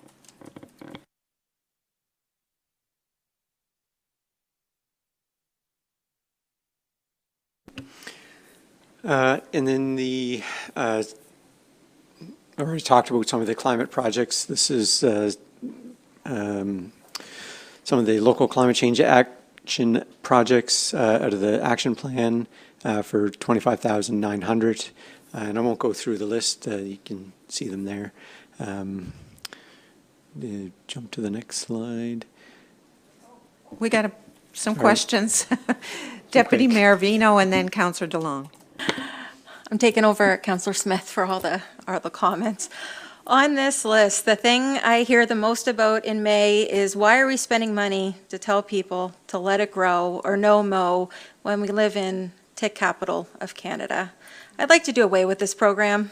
I think it brings more negativity than good, and allocate those funds to the tree planting program, which I've attended the last 2 years, and it is such a wonderful program. People show up for that, and it's something so small and loved by residents. And last year, when this event was going on, we weren't able to take it to Tancook, and would love to be able to do that this year and include, I was told to bring it up at this time to include that in the budget item for those folks that can't get on land to one of our days that we do that. Councillor DeLong. Thank you very much. Yeah, so the LCAP projects, on Tuesday, our CAO brought up staffing for these projects as being very time consuming. And I find that problematic. I understand council has nothing to do with staffing decisions. That's at the discretion of senior management. That's great. That being said, the LCAP was established prior to the inflation crisis really taking off, and these dollar figures seemed small at that time. Now they seem laughable. I think that we need to reassess how we're going to implement the LCAP.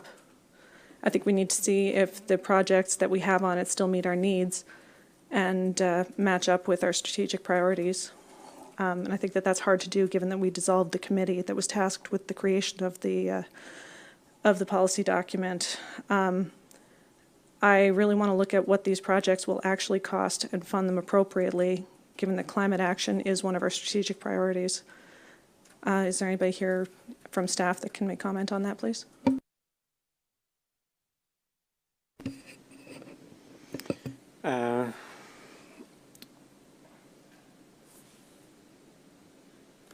Yeah, so I guess your first question is this, was along the staffing side of that.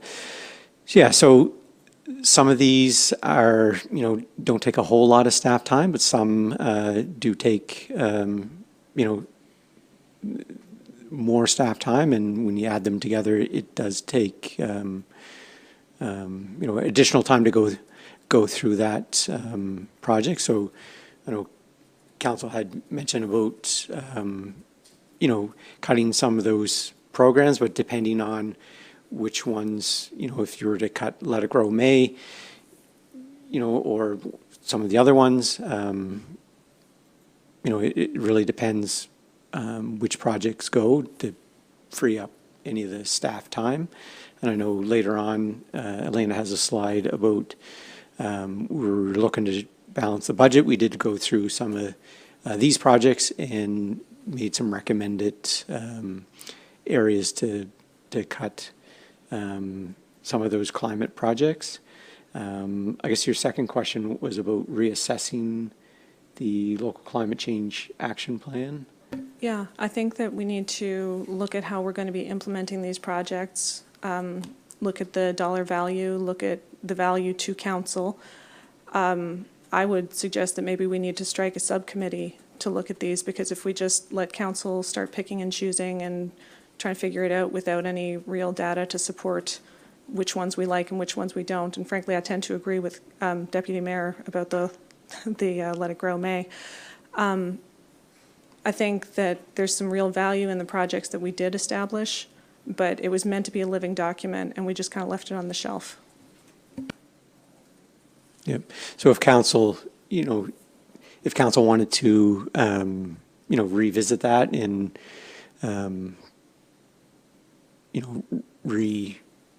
go through those items or revisit that, that would be, council's choice to do that. And like, if part of that can be establishing a committee, similar to how we did that last time to establish that plan. Is it reasonable to ask staff to come back to us with, logistics for what that might look like? Should we put forward a motion on whether or not we need a subcommittee? Do we want some staff recommendations? What do you think the go forward is here? I would just on that, Councillor DeLong, that really isn't part of the budget discussion to establish the committee. I don't have an issue with looking at the plan, because I think it's important we go back to that plan, and I've said that repeatedly, that the plan needs to be evaluated, but I don't think that's for the discussion today. I think the issues around this, and I think what will be important for us to agree is where from our climate change initiatives can we get the most value, we're going to get the most value for the investment we make. Part of that's in the evaluation, but I think to your point, we should have a look at it, and we've said that we need to look at the plan and just see that. If I may, I don't want to see us cut staff time on this, and I don't want to see us cut projects without more data on it. Councillor Brooks. Can you tell me what the Waste Management Awareness Program is, please? Yeah, that we're looking to amplify like the Region 6 work of the Region 6, so helping promote, proper waste management within our district. What does that look like? It could be promotional, like reusable mugs, things like that. Do we think we're getting good value out of that $3,000? We haven't done it yet.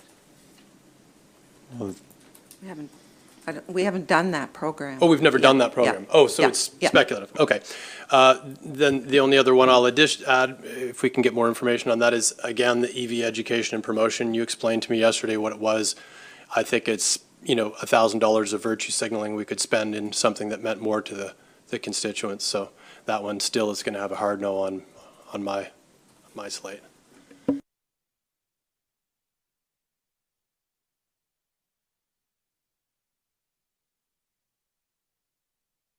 Okay, let's move on. The projects that I mentioned, it did group them into how they align with your strategic priorities. Again, a lot of them cover multiple ones, but they're there. I already reviewed them on Tuesday, and I believe the public has access to the slides as well. So if you want to jump to the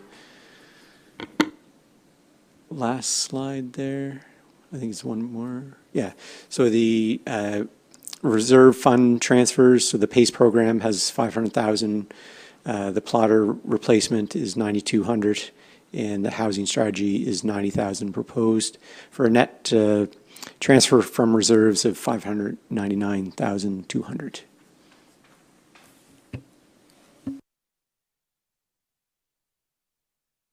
Okay, we're going to take a 5-minute, we'll be tight on the 5-minute, a 5-minute break, because I think everyone needs to stretch a little.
we are going to resume. And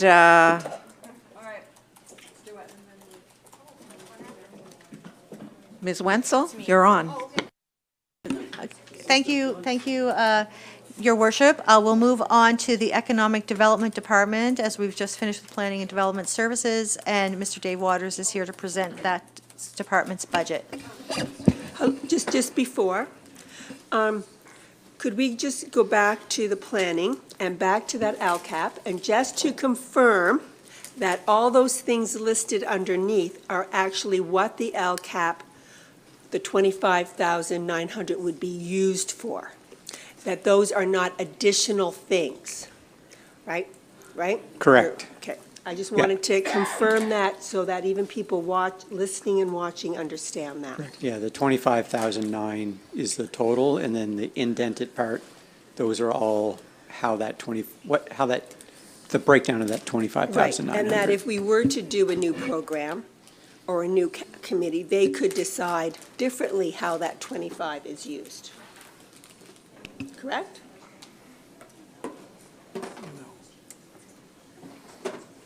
You could. Like in the future, In the future, yes. In the future, yes. Yes.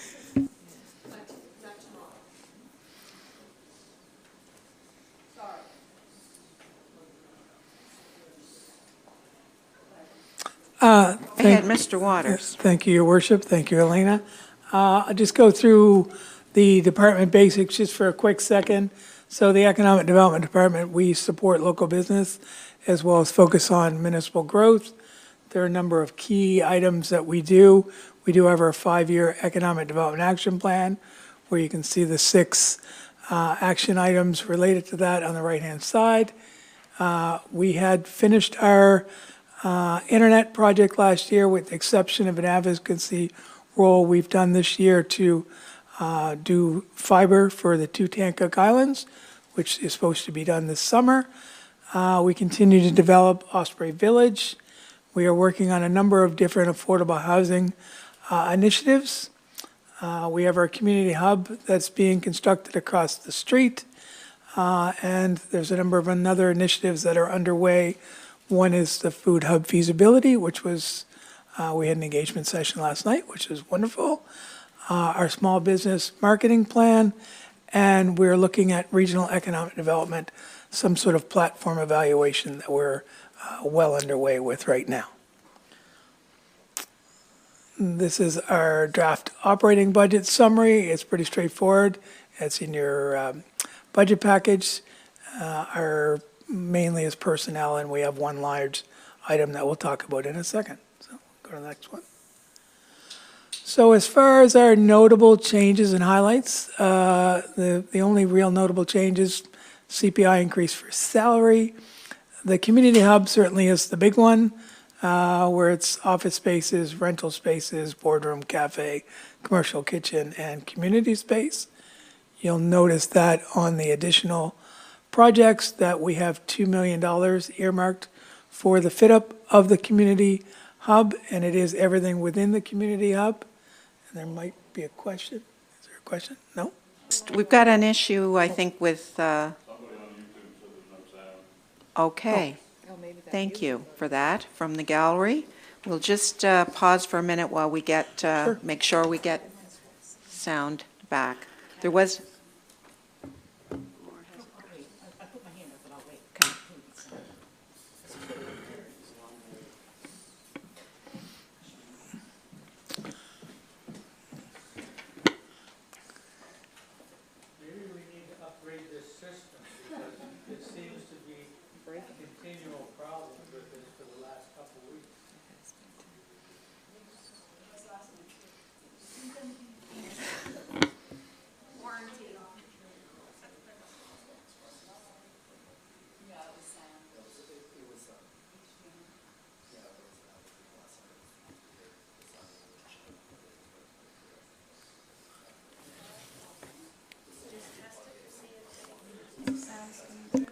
Can anybody hear?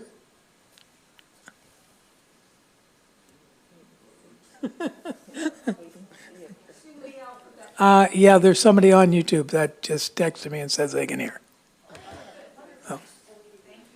Thank you for the monitors in the gallery. All right, back to where we left up. Again, the community hub, the fit up of $2 million, and I think we have a question. Councillor Moore. Thank you. Okay, so the additional project for the it says community hub fit up $2 million. Is that $2 million, is that in this year's budget? Yes, it is. Okay, so why would we put that much in this year's budget when all that's getting done right now is ground being moved?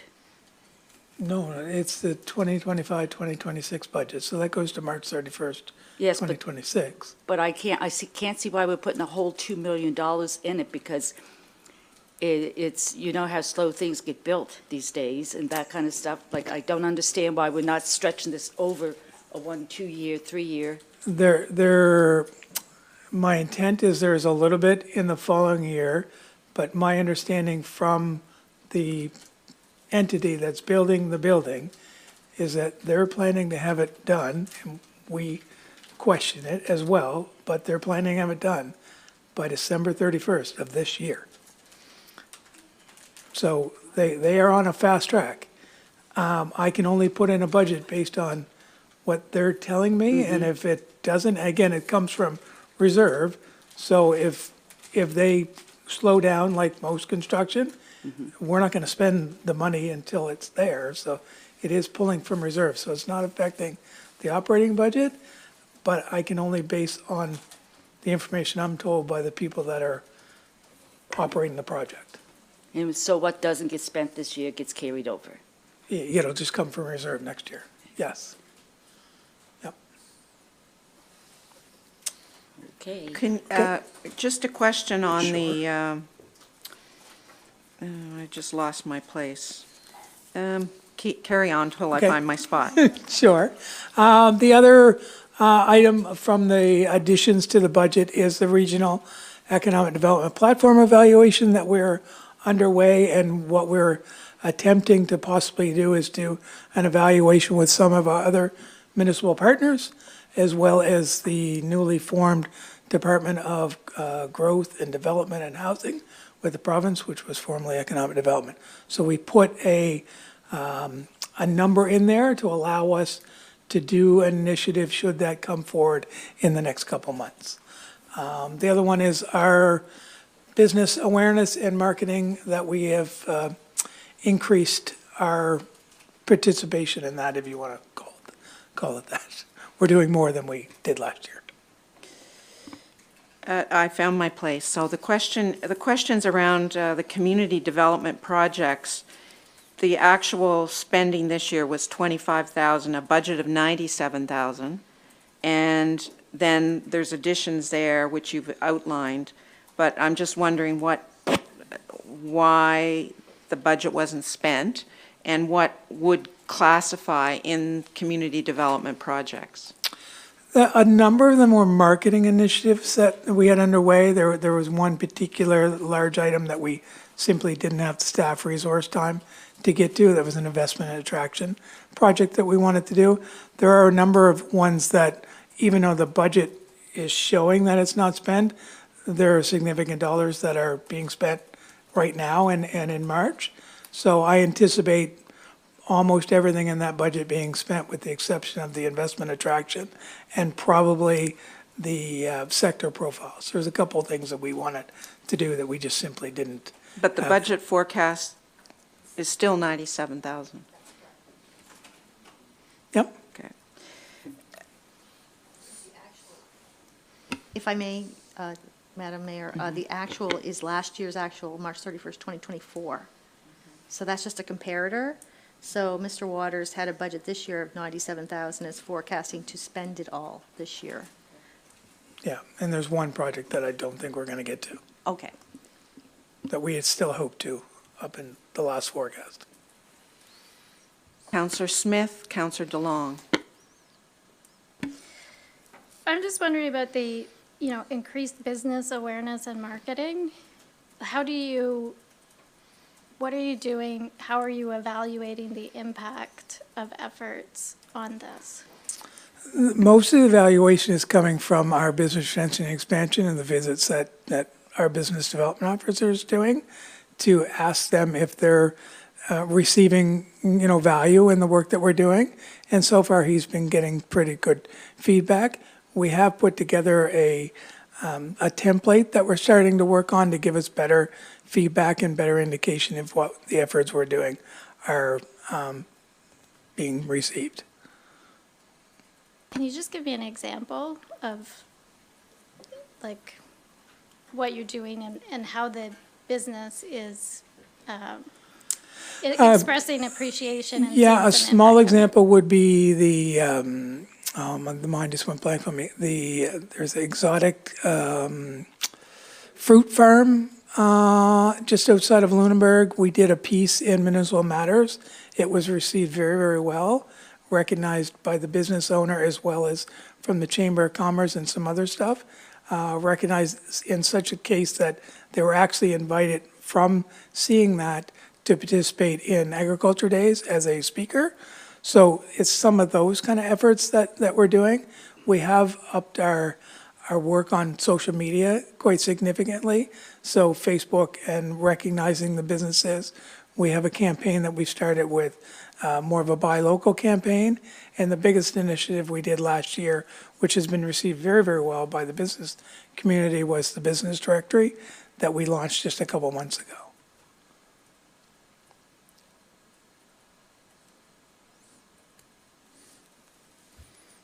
Councillor DeLong.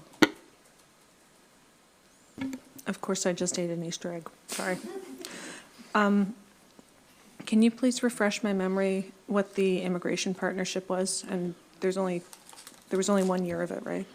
Yeah, that we were looking at doing with our other municipal partners in immigration strategy, but can't remember the name of it now. Ann Founds, I know the person, but put a submission into the province to do that. So we actually didn't have to contribute any financial contribution. They're actually doing that. And Mark, our business development officer, communicates with them on what they're doing. So actually, in this particular case, something that we were going to do, an external agent is actually doing it on our behalf, which is actually beneficial. Okay, that's great, thanks. And the objective of the Osprey Village marketing plan, because what I've seen is marketed to to residents here, and I'd just like to be clear on what the objective is on that. Our first objective, in all honesty, was to let residents in the district of Lunenburg know about Osprey Village, because it really still has had a hard time people recognizing Osprey Village. So we wanted to raise that profile a little bit. We wanted to add that to our business directory work at the same time. And next year, our hope is to expand on that and do more external.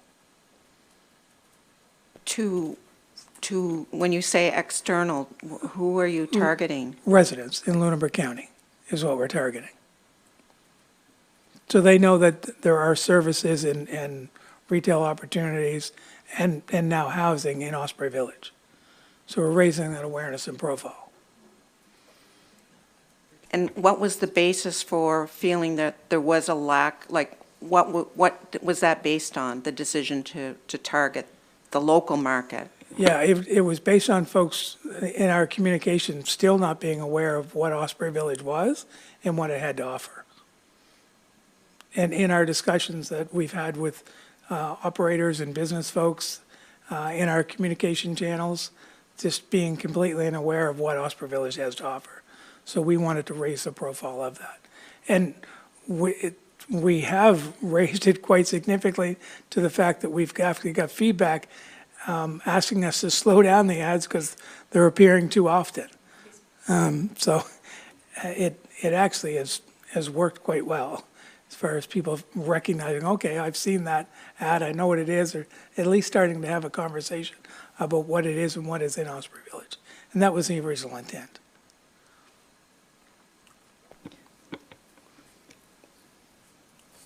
carry on. Next slide.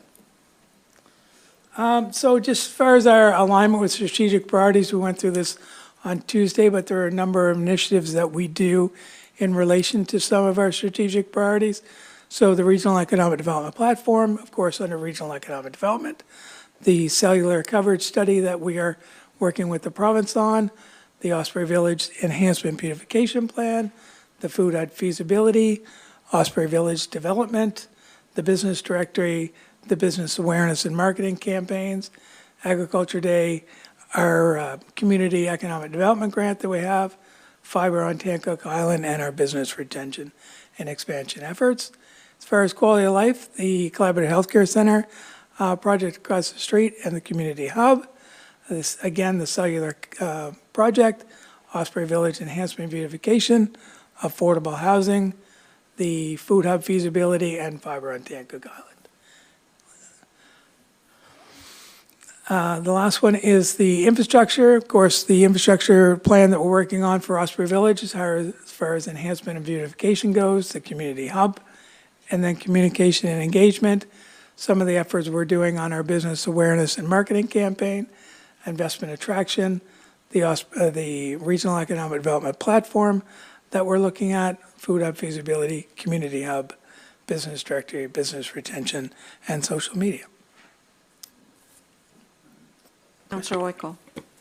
Under your legal and office expenses, am I reading that right? That you had budgeted 38,500, but you only used 16,500? Am I reading that right? You are So reading then why are we back up to the 38.5 again? If you use less, including in year 23, 24, you also used $10,000 less. Yeah, well, I think Elena has a slide later on that shows that we actually reduced that. Oh, okay, Yeah. thank you.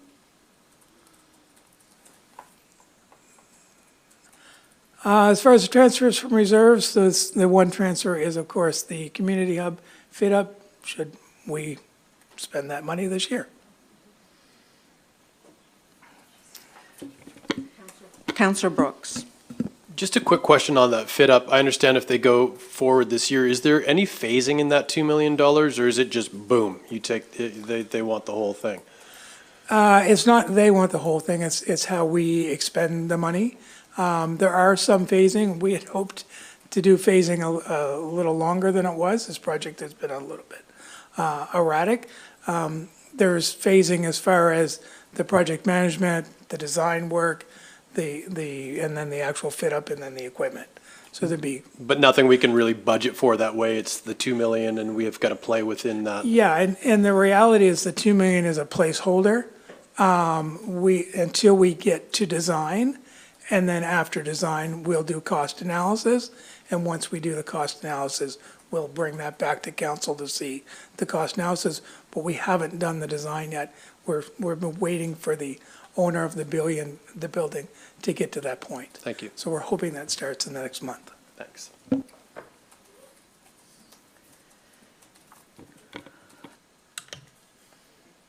Thank you. Thank you. We can move on to our Director of Recreation, Parks and Tourism, Trudy Payne. Yes, good evening, everyone. So the first slide is some just budget basics and what some of the services that the Recreation, Parks and Tourism Department provides. We are the direct deliverers often of recreation programs, parks, and tourism services to our residents and visitors. We also partner a lot with a number of entities in the delivery of recreation services, and we provide support to a number of our volunteer and community groups. There's a number of strategies that help direct our work, which includes the active living strategy, our open space strategic plan, active transportation, and our recent document that was created approximately a year ago, our park standards document. So some of the services that we provide are direct programming. We do a number of events, marketing, and support to our tourism operators. We have an extensive system of parks and trails and open spaces in our municipality. Community development, that could be sitting down with a community group, helping them go through a grant application to registering with Joint Registry of Stocks, or strategic planning or board development. And the municipality also has an extensive grants program, and most of those fall within the Recreation Department, so we administer and support through that way. Some of the special projects that you'll see reflected in the budget this year is the continuation of implementing our parks and maintenance standards that was developed last year. We have the 55-plus games that are coming in September, so we have staff involved with that. And you'll see on a next slide some funding being recommended towards the 55-plus games. We launched a Project Volunteer I think it was last year, in conjunction with the Lunenburg Queens Recreation Directors Coordinators Association, and did some surveys with volunteer organizations across Lunenburg County, and one of the things that they had been asking for is something like a volunteer symposium where they can get some education and information, and so that's being planned for November.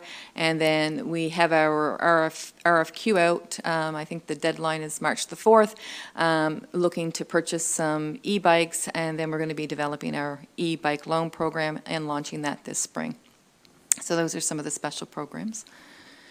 So this slide gives a brief summary of the Recreation, Parks and Tourism budget. So it outlines where we get our revenue from and what the bulk of our expenditures are. This is in your package, so the next slides are specific to some changes or noteworthy changes in our department's budget. So as Manny has said, one of the changes in the expenses is the wage increase due to CPI. We also hire a number of summer students to deliver our summer recreation program. It's probably our most extensive. And our tourism officer also hires a couple of summer students to help deliver our tourism visitor information services in the summer. Major events grant, we have had $20,000 budgeted in that particular grant. We're seeking a $15,000 increase because we are seeing a number of applications from more community event organizers seeking that funding. So our grant application does enable somebody to ask for up to $20,000, and that has been the most that we've ever had in the budget. So just based on that, we're asking for an additional funding. Some special capital trail requests, as I had stated on Tuesday. This council has traditionally given the trail groups, we have 8 organizations currently in the municipality district of Lunenburg that operate and manage trails, often on the rails to trails with letters of authority with the province. They are doing most of the legwork, all of the legwork to provide this excellent trail system in our communities. And often they will have special capital projects that they're looking to have funded. This year we have 3 trail groups that have asked for additional funding. That includes Dynamite Trail for $50,000, the LaHave River Trail Association in the amount of $30,000, and Bull Run in the amount of $16,000. Dynamite is looking at the final phase for the Martins River Bridge, which they're finishing up on steel and trestle repairs. So they are this is an estimated cost of $185,000 to finish this phase. They are seeking funding from other agencies, and they've asked for $50,000 from MODL. The LaHave River Trail Association is asking for $30,000 of a $110,000 project, which involves developing a new section of trail in Pinehurst, just south of the Vino Road. The proposed trail extension will enable users to enter and exit the trail within a much safer speed zone of about 70 kilometers.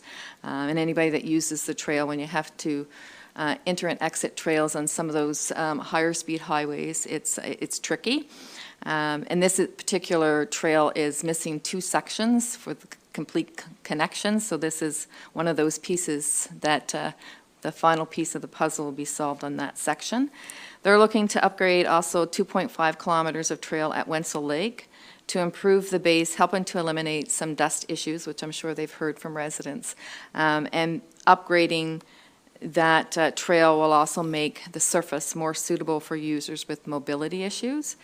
And then the Bull Run is looking to purchase a storage container for large equipment and to resurface 2.45 kilometers of trail, 1 kilometer between Italy Cross and the Somerset Road, and 1.5 at the Wallace Lake parking lot to the LaHave House Lane, and they're seeking $16,000. The other increase or significant change, we're looking for an increase of around $10,000 for Pro Kids.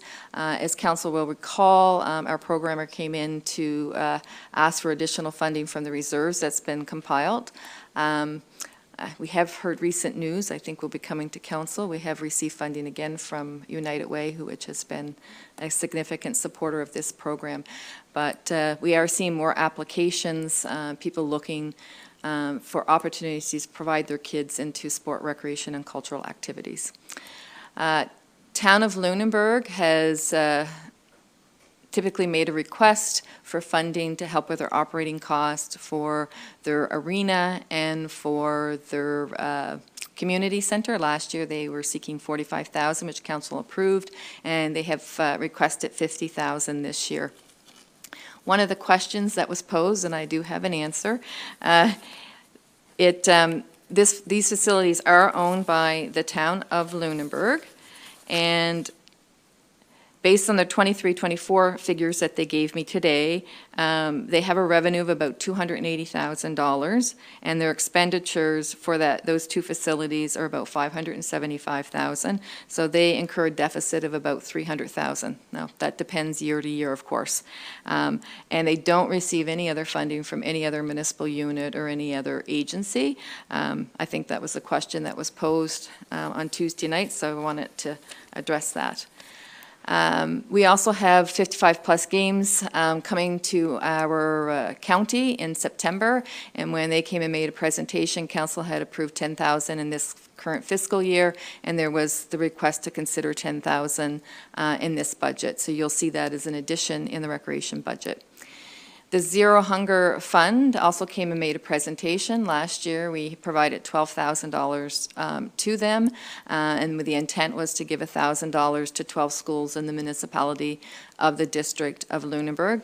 When they reported, they had released $7,000 because they didn't have enough applications. They still have $5,000.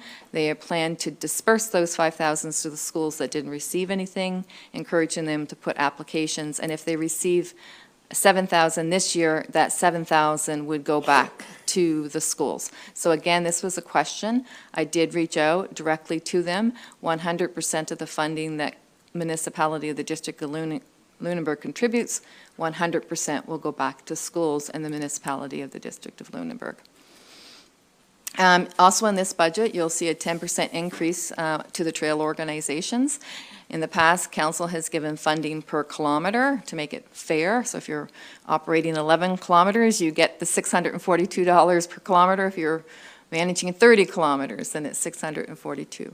Last year, this is a 10% increase from last year, which I believe was $587, if my memory serves me right.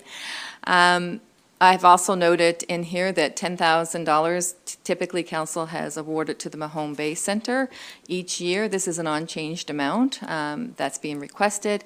I also looked into that because that was the other question that was posed. The town of Mahone Bay does not own the facility, but they waive the property taxes. So the organization doesn't have to pay those, and that, depending on the year, ranges between $12,000 and $13,000. You will see no funding for the Sherbrooke Lake Monitoring Program because that program ended last year. No paved shoulders because in the 5-year capital plan there's nothing significant this year, and we are looking at a project to aid bringing communities together. You'll see that on the expense side, but as I move up onto the slide, you'll also see it in the revenue side. So we will not do that program unless we receive funding. So it is an in and an out. From that perspective, there would be staff time, and council did agree to contribute $8,000 to that program. Councillor Oiko. Sure. Thank you to you. Through you to Trudy. So thank you very much for answering those questions. I do appreciate it. I appreciate the rush. I have two things. One is the Pro Kids. You said you're going to put it up by 10, but yet it's still only at 20. So the revenue, I'm assuming you're looking at the revenue side. So that's $20,000 in revenue. We had, but on the expenditure side, it would have been $70,000 last year. So we're asking for 80. Okay. So it would be a balance of 60,000 at the end of the day because we don't spend if we don't. Right. But the 20,000 we're fairly confident in that. We usually get funding from United Way, and we get a number of private donations. And we tend to see them this time of the year when people are doing their income tax. Yes, and you are right, it's under revenue, sorry. No, that's But my fine. other one is under expenditures, and it's your insurance, from 88,000 to 46. What happened there? Like, why I was think that might be an Elena question, because honestly, she divides the insurance for all of the facilities. Yes, Go through the chair, to Councillor Oikel. Yes, the insurance, we have an insurance RFP that we did with the MGSB as a joint request for proposal, because all of our insurance contracts of all the units were expiring this year. And so I'm bringing that back to council for award. It is significantly cheaper than our current insurer for the municipality's general insurance. So I did adjust it ahead of time because I had the numbers. So that's why you see that differential in insurance in that line item. So it'll be based on council's award. I'm hoping to get it to you by the 11th of March on your council meeting. All right, thank you. Councillor Smith. I'm wondering, as far as the Pro Kids funding goes, I'm just wondering about some of the demographics and stats on that. And as far as the diversity, equity, and inclusion lens, how is that expressed through this program? Do we reach out to newcomer families? I'm just wondering who uses the program, and are we thinking about, I'm sure you're thinking about reaching as many communities as possible. So normally our programmer, and she will, council's been a little inundated with orientation and different things, but she will come and do a presentation that will give you statistically the number of families, the age demographics, the types of activities, and it is broad. It's, it's not, people typically think of just sports, but it's not sports. It's from music to horseback riding, to hockey, to that wide diversity. We did update our application form to include a question around EDI. And we do send it to a number of agencies and make them aware that this program is available. So I could have Tissy to speak to that and include that in her presentation when she comes to make that to council. But it's really to help all children and youth who otherwise couldn't afford. That is the underlying criteria.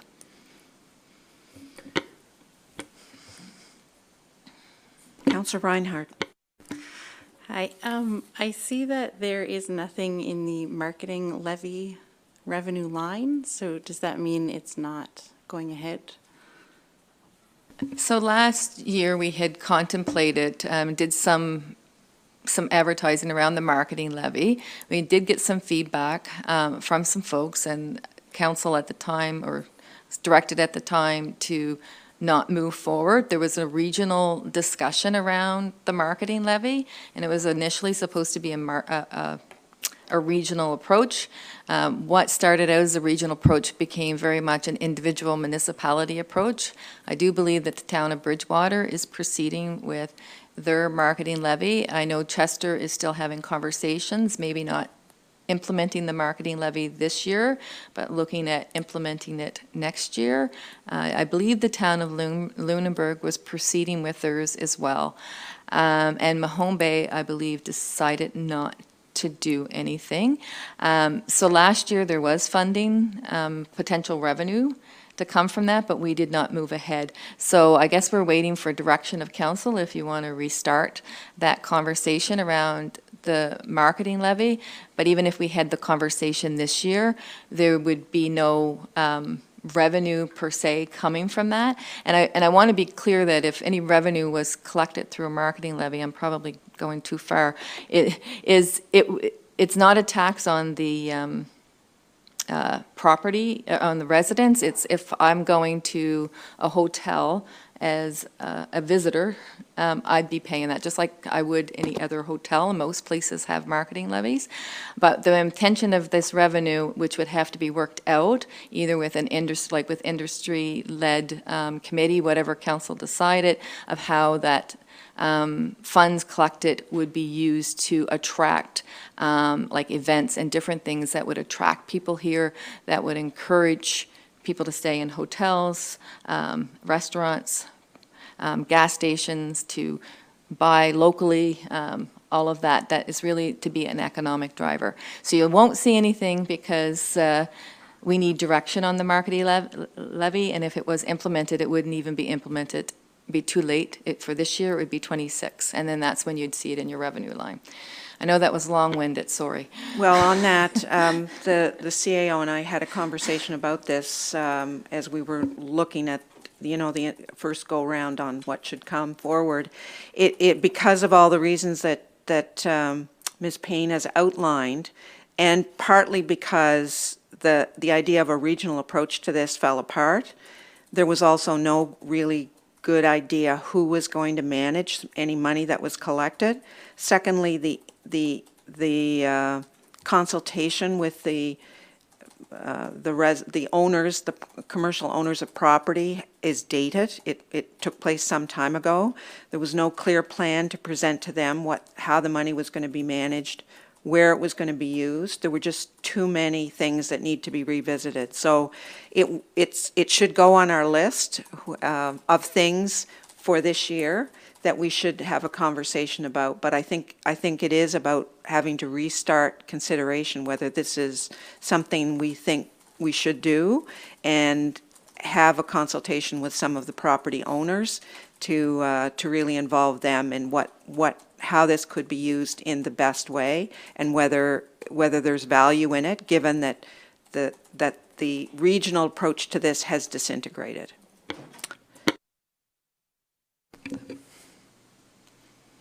Can I ask a question about the LCLC budget and where that fits in, given that we haven't received a budget yet? Do you want to answer that question, Tom?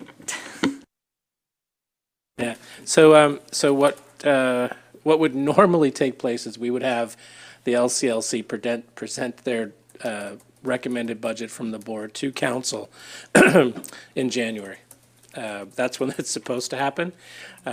We've been working very hard, and Marta, who is the interim GM, has been working incredibly hard with the support of the MJSB to get their financial books in order, so we can have a better picture of what the financial situation is at the LCLC. And she's preparing a draft budget to be presented to the board in March.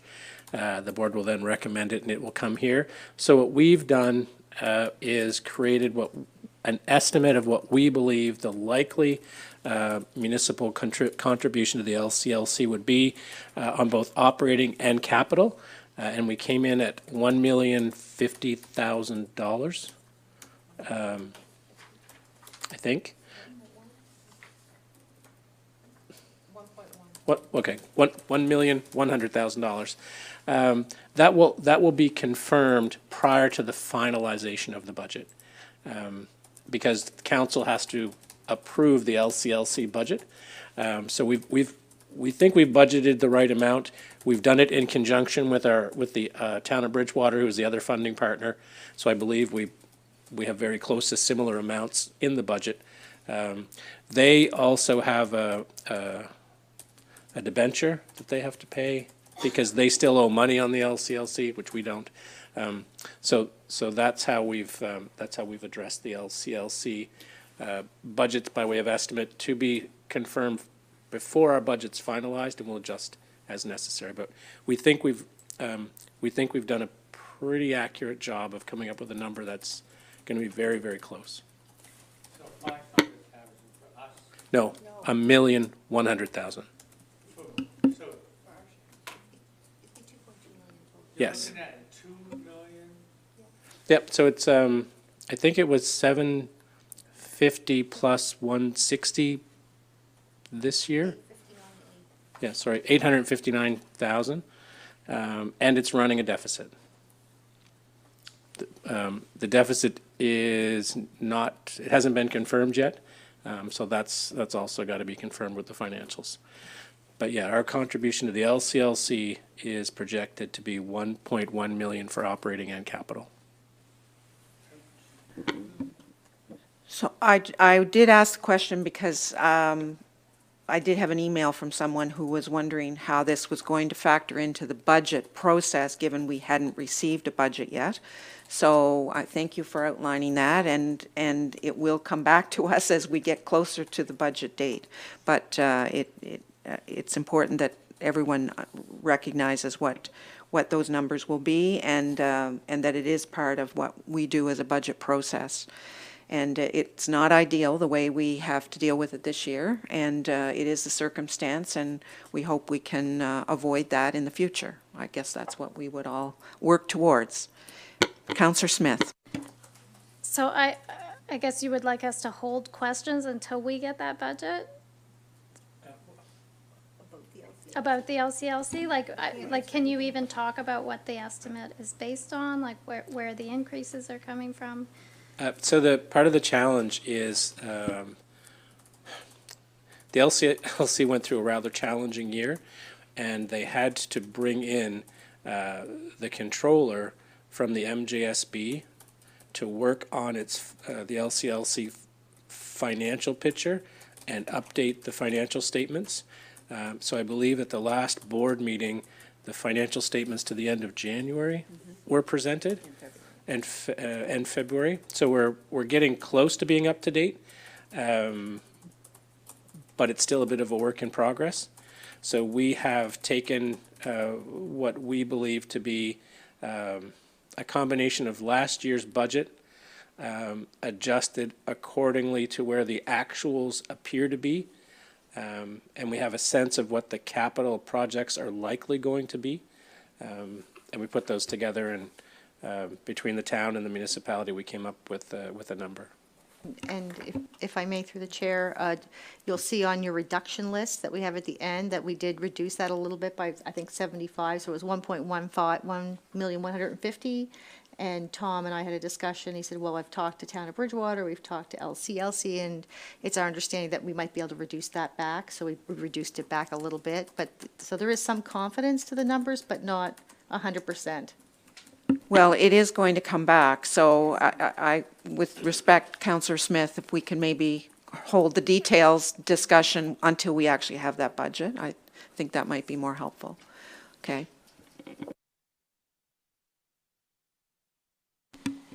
Yeah, and so this is how some of the projects and programming and events that the Tourism and Recreation Department are doing aligns with your 5 strategic priorities. So under infrastructure, upgrades, expansion, and management, we do have a number of community groups, nonprofit groups that manage properties that are owned by the municipalities. So we do provide them some operating funds to help make them sustainable, and they're providing valuable park services in the municipality. And a good example of that would be the Petite Riviere Community Park. As I had alluded to earlier, we provide funds to the trail associations. Our wayfinding program, although you'll see this in the capital, certainly supports the infrastructure upgrades and parks and accessibility upgrades that we've been working on. And the quality of life, there's a number of things that certainly address the loneliness, reconnecting community, and improving social inclusion, such as our Pro Kids and our Pro Fun program, which I just learned that 3 other municipalities is looking at similar program with Pro Funds.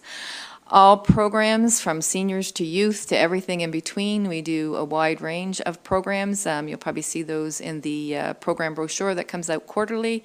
Our e-bike loan program, our grant program, the events that we do, to the special ones like 55 plus games, to the ones that we do on an annual basis, such as the Big Family Fun Day that we've been holding at the Mark every year, to the Take the Roof Off winter events that we were actually be able to do at the Mark this year because we had snow.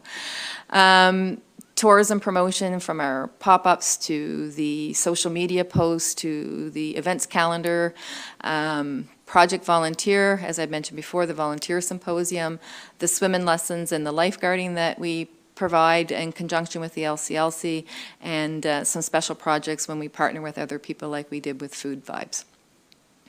Next slide. From a regional economic development strategic planning, again, the wayfinding, the events that we do, and the events that other people do that we support, such as the Lunenburg Yacht Club, who just hosted the International Mobility Cup, the visitor information services, and again, our parks and accessibility upgrades. And I put the major events grant here because it's specifically under economic development, but all of our grants really contribute to economic development. The communication and engagement, we have our quarterly program brochure, we have a high social media presence.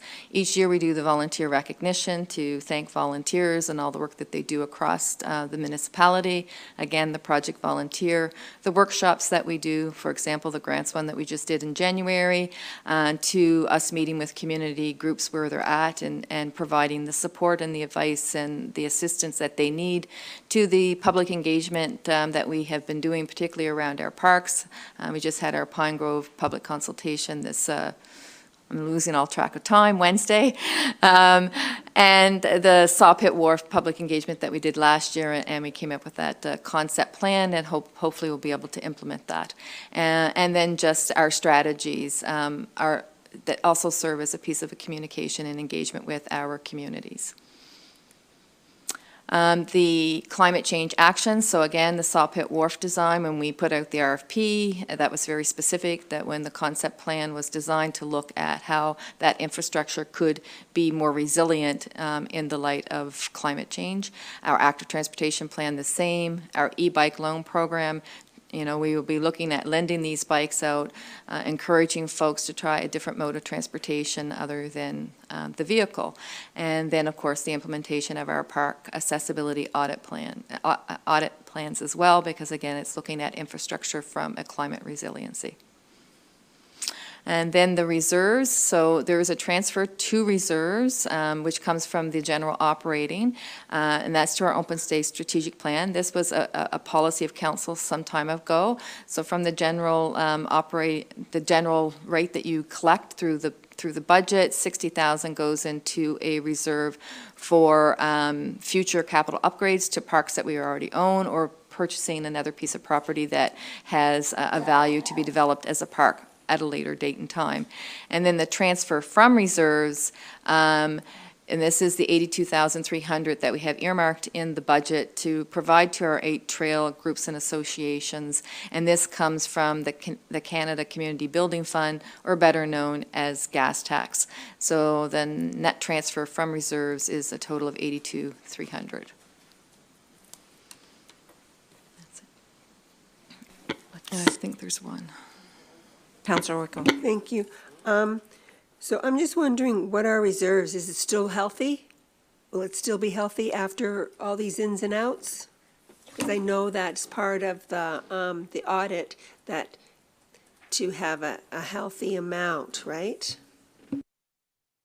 Through to the chair, I can answer that, Councillor Oikel. So when you get the capital budget next week, you'll also get a copy of how the reserves are doing over the 5 years. So that's because we only have half of it here for you, the operating budget. It wasn't prudent to give you the reserve totals until I got the capital done. So next week when we have our capital discussion, you will also see the reserves budgets. And yes, they're still healthy. Councillor DeLong. Thank you. Given that we saw paving projects from the Chester border through to Lunenburg, are we likely to see any more opportunities for paved shoulders in the next, anytime? Do you know? Like, I haven't looked at their 5-year paving plan. Well, I did have our active living coordinator take a look, and there does not appear to be any paving projects that would fit the bill of a capital project where they actually remove the asphalt and then create new. You typically don't put paved shoulders if they're just resurfacing, because they don't. And looking into that document, there was nothing projected in the 5 years at this point in time. So do we, forgive me for not remembering, do we have a reserve for paved shoulders, or is it something that we just pay for as it comes up? We haven't had a reserve for paved shoulders. It's come out of the gas tax fund, Right. as far as I'm aware. Does it need a reserve? Because it really caught us by surprise the last 2 times, and we had to have some Quick really decisions, difficult yeah. discussions about it. Yeah. Well, that's something, again, I might have to add, I've been trying to take notes too as we go. It might be another discussion that council needs to have around active transportation in general, because if you're talking about infrastructure, it's not just paved shoulders. It could be a variety to sidewalks, to multi-path trails. Infrastructure costs money. So it may need to be a discussion around, do you want to be putting, like you have with the open space reserves? I truly believe that that's part of the reason why we have the robust park systems that we have now. Okay, so that's going on the list of things to future talk about? It is. Okay, thanks. And following this, I'm going to ask the staff to compile the list, and we're going to distribute it to the council members, and we'll perhaps try to, I might make some suggestions about how we might time it out over the coming year so that we address the things in a logical but reasoned way. So is there another question? Okay. Okay. Great. Okay, thank you, Madam Mayor. So we'll move on to the financial services section of the draft operating budget. So the department overview of what financial services does, which is my department, is the property tax billing and resident inquiries, the property tax rebate program. We manage your annual tax sale and work with residents with tax payment arrangements, accounting services, payroll and benefits management, accounts payable, other receivables. We also manage the loan programs. So we have the homeowner agreements. We deal with the homeowners to set up and maintain their loans, and we monitor the loans. We manage the insurance contract for MODL, as well as some shared services such as information technology, tipping fees at the waste site, and procurement. We coordinate the budget process and monitor budgets through quarterly variance reporting, and we coordinate the annual audit and prepare annual financial statements. So some of the revenues that you would see in the financial services is assessable taxable property, grants from provincial and federal governments in lieu of taxes, interest from bank investments and overdue taxes, revenue from tax certificates and third-party tax information. Our general expenditures include personnel, wages and benefits, general office and equipment expenses, tax rebates and exemptions, general insurance costs, allowance for uncollectible taxes, IT shared service, the new procurement shared service, waste site tipping fees and site monitoring, as well as debt servicing if we had debt to service, and the multi-purpose facility budgets. In financial services, we also deal with the mandatory expenditures, which are assessment services through PVSC, the regional library, and the educational payments to regional education center. And the reserve transfers in financial services include depreciation and infrastructure, interest on reserve, site monitoring, and the LCLC reserve. This is the financials that you have in your budget package on 17 and 18. So we'll move on to look at those. In revenue, we're expecting a 4.4% increase, which includes an increase for property taxes revenue of 1.7 million. It's offset a little bit by bank deposit and interest and other revenues. A lot of it has to do with the market interest rates and expected capital infrastructure expenditures through the year that could affect the interest that we earn on deposit. We have a net estimated increase in our budget of about 1.08% on general expenditures, includes CPI for wages and benefits. The new regional procurement service, the tax bill customer portal, which we're working on implementation, so property owners can view their tax bills and any of their property tax transactions online if they wish. IT shared service, waste site tipping fees. We are looking at removing the tipping fees for brush disposal to help facilitate mitigation of wildfires. Postage increase of, we know Canada Post is setting some increases to that, and we are required under the legislation, under the Municipal Government Act, to mail property tax bills. So an insurance decrease based on the new contract to be awarded in the next couple of weeks, we hope. And Safe Restart were monies that we received from the province right after COVID to reopen safely, and we've used all those funds, so those are no longer available. Some of the mandatory contributions, increases in our budget are the education and assessment services, which represent about 8.39% or $968,000. We have some transfers to reserves that are mandatory because they're legislated, so there's interest on specific reserves, expired tax sale surplus funds, which comes from those 20-year-old surpluses that we're holding from tax sales from 2005. Any of the revenues that we collect through the open space subdivision bylaw from development revenue, that goes back into reserves. It's mandatory that we put it in a capital reserve. So we have some optional reserves for depreciation and future capital, and we also have set up a reserve for the LCLC to ensure that we have some money set aside for big capital expenditures that they might have in the future. How the Financial Services Department aligns with Council's strategic plan.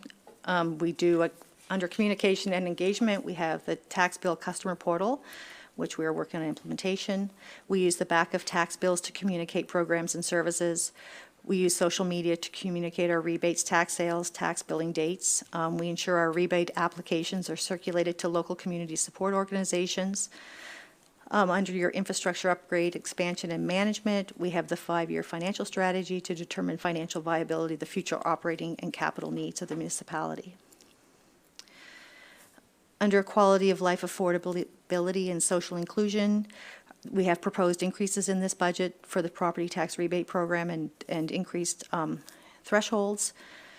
We had the one-time, council actually defeated this, was on Tuesday, so that's not there. Proposed removal of tipping fees from brush disposal.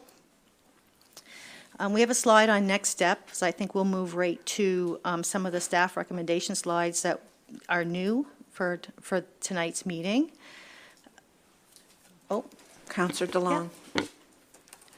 Yeah, thank you. I just have a couple questions sure. before we move on, if that's okay. course, yeah. So looking at the actual budget sheets, under revenue, miscellaneous revenue, I think I asked this last budget, so I'm sorry, but can you break that out for me? What's miscellaneous revenue?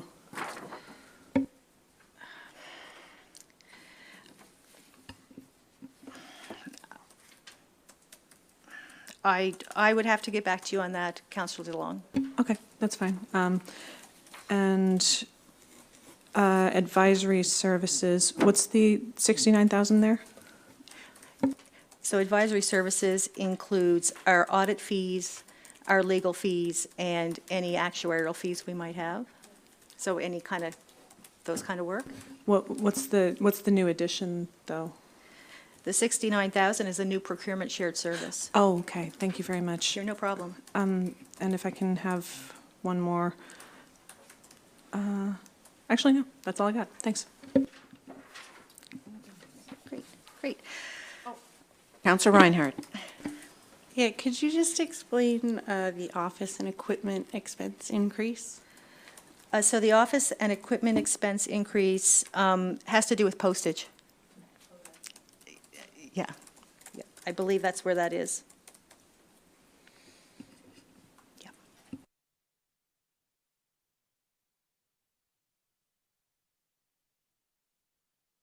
Sorry, my fault. Yes, so we'll move on to some of the reductions. So we have 2 pages of slides that take the operating deficit that we showed at the beginning, which was 238,000, and we've brought it the other way.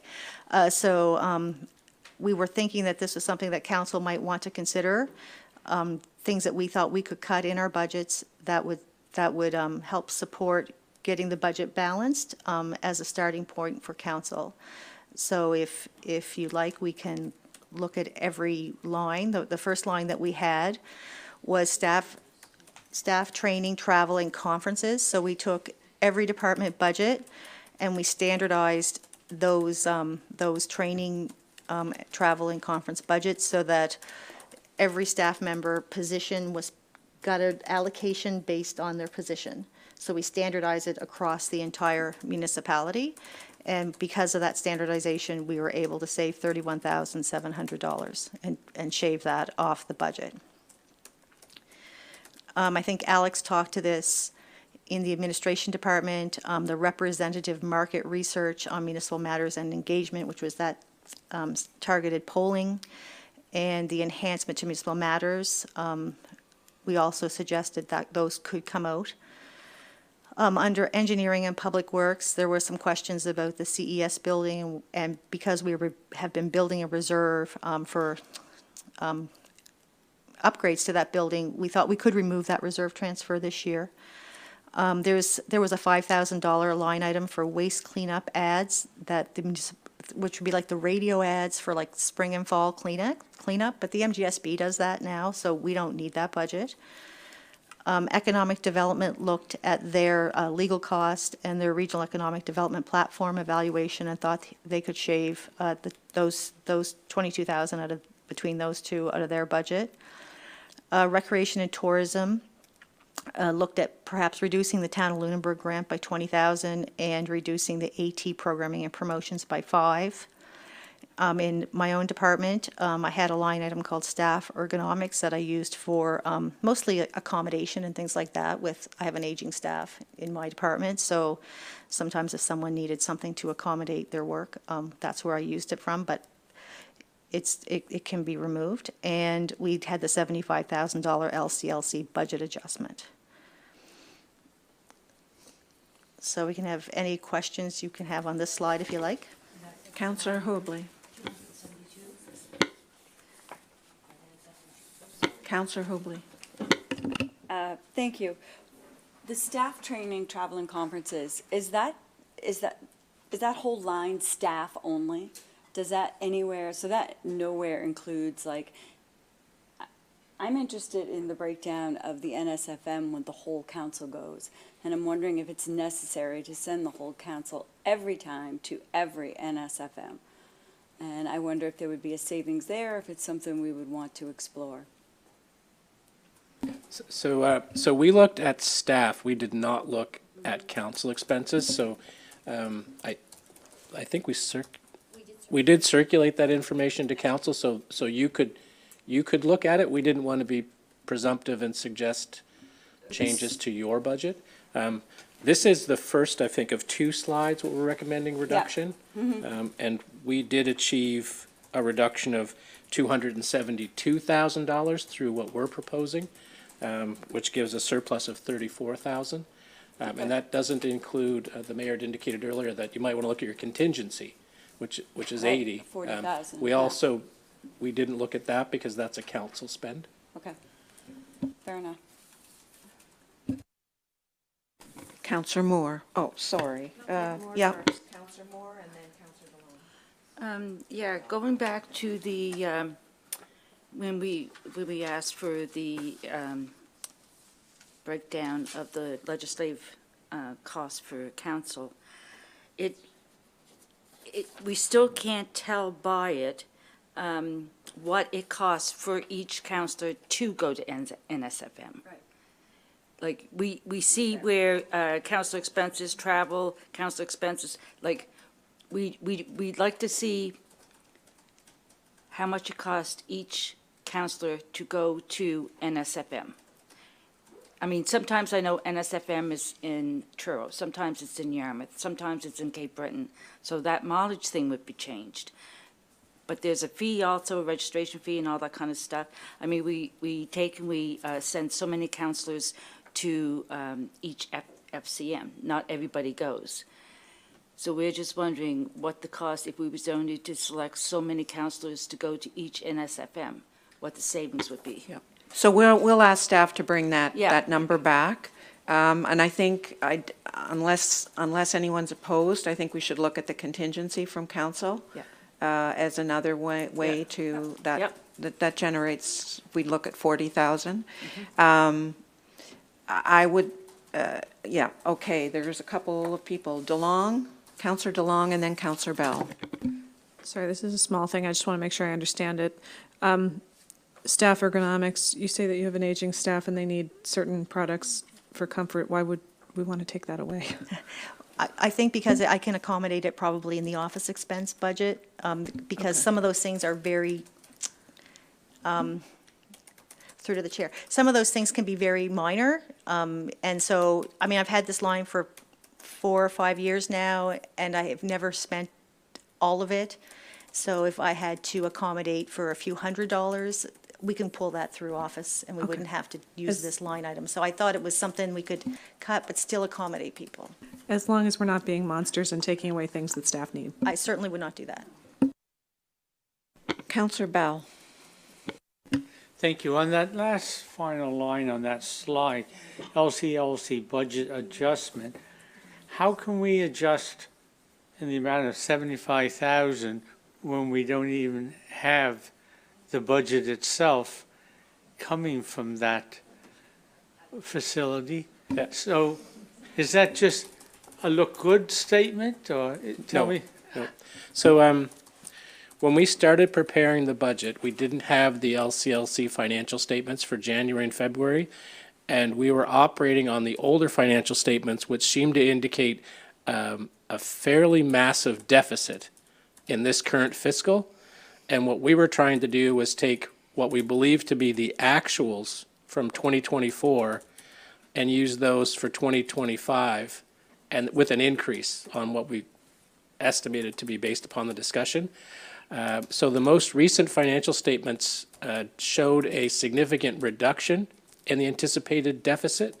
And so that's what led to our adjustment to the, was it 1.1 million? 1.150 million. And then we got more and better information from the LCLC GM as she's actually working on her budget, and use the estimates that she provided, along with discussions with the town of Bridgewater, to come up with what we feel is going to be very close to the budget. The other point I would make is the LCLC board recommends the budget to council. This council then has to approve it as presented or approve it as amended. And so it would be open to council to say, here's what we'll approve. You go amend your budget in the same way that you direct us to go and amend the budget. But we have a fairly high level of confidence. We didn't just pick a number to reduce it to make the thing balance. We put a little bit of thought into it.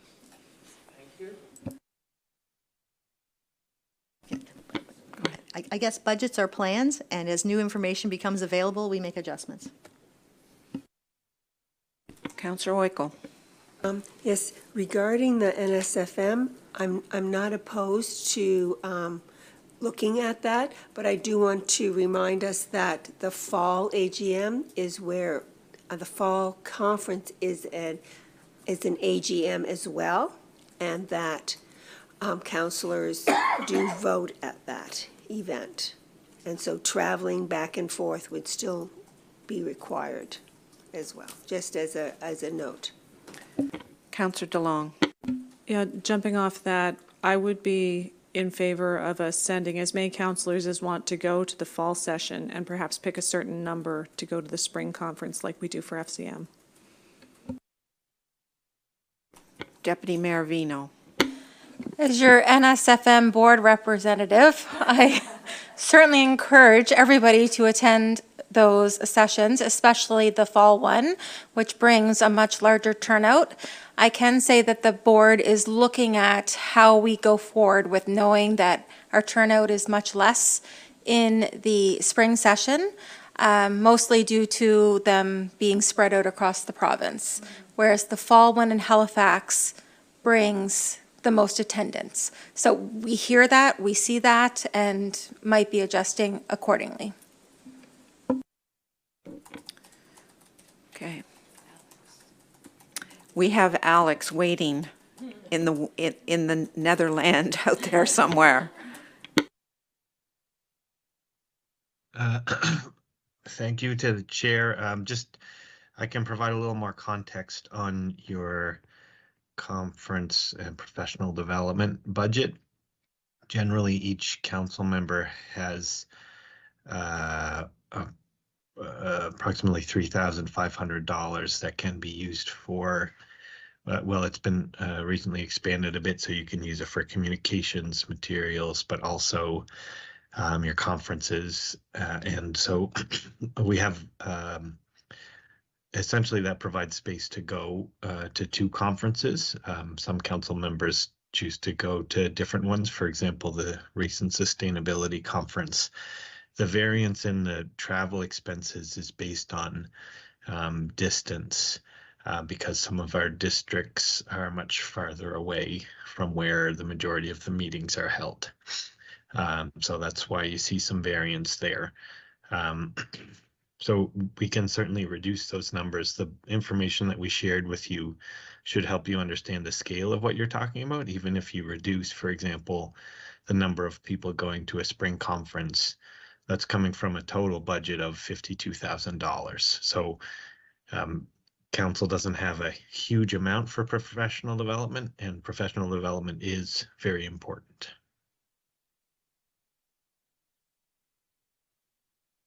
Anything else? I would like in our next go around on this to look, given the conversation we had about the Osprey Village marketing plan, the expenditure for the coming year, whether that's, given that there was a comment made about the success of the program to date, is it something that we need to spend the $20,000 on in the coming year? And I reserve some more to get more information on kind of an assessment of whether that's necessary or not, given if we feel it's been successful, is it successful enough? And is that someplace we could get another $20,000 out of the budget? But I reserve judgment till I hear from staff on that. Now or later, later than in the next round. Councillor Burns. Thank you. I pose this more as a question to council as a whole, as I think about ways in the budget we could tighten this up. I know we have about 60 grand, if I'm not mistaken, sort of set aside for council in the community. Now, the reason I pose this as a question is I do recognize my district is here, and both my residents and my travel are to here. So it's a genuine question in that everyone would like to see councillors in their area more often. They would like to see that council. But as it comes around to your districts, would you want to say yes, but having this here was about $5 grand in AV fees per visit? And is that something that instead of doing it once a month, is it something we want to look at doing a little bit less and spreading that 60 into 30 or something like that? And I pose it, I have it in my head as 60. Is it five a meeting? What was the 60? The 60, I think, was associated with the planning Was the proposition Yes. around the planning initiative. Okay. And I would really discourage us from thinking that we can pull that back. I think we need to be out in every district. Okay, Yeah. and I'd really taken it as the AV costs for meetings for council in the community, so I might have the total number on that confused. Councillor Burns, sorry to interrupt. You're correct that the figure is about 5,000 per meeting. It's not logistically possible for us to do one a month or hit every district in a single year. Oh, yeah. Because we have to amend the council agenda so that it's meaningful for the community that we're going to. We're able to get less business done because you don't want to be going over, financial forecasts and boring the tears out of your residents. So I believe we had a $20,000 addition in one of the additions on communications related to that one. And I think we were just thinking about 2 a year, that we would leave this facility to go out to the community. My mistake on the 60,000. The question would still stand, but obviously with a little less severity based on the number. So just something for folks to think about. And I think part of this year is trying some things. And if we don't find that it's a success, then we'll reallocate the money in the next year's budget. But this was part of our attention to how we communicate and how we reach into the community. So, other questions? I'll just move to the next slide then. So we also had in planning and development was a $5,000 for regional building service branding. So we thought we could pull that if we didn't want to rebrand the service. There are some LCAP projects here that were suggested by staff that could be reduced. So the EV education and promotion, the waste management awareness, the community climate capacity grant, the MODL Environmental and Resilience Champion Award, the Let It Grow May and community pledges, and the sustainability student.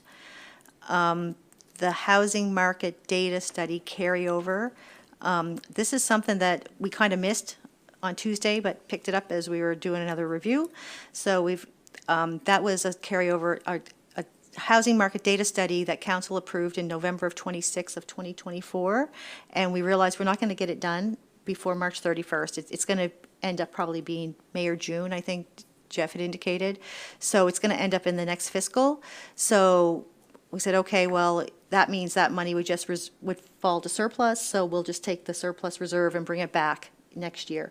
So that's just an in and out of the 30,000, just logistics, we just moved it.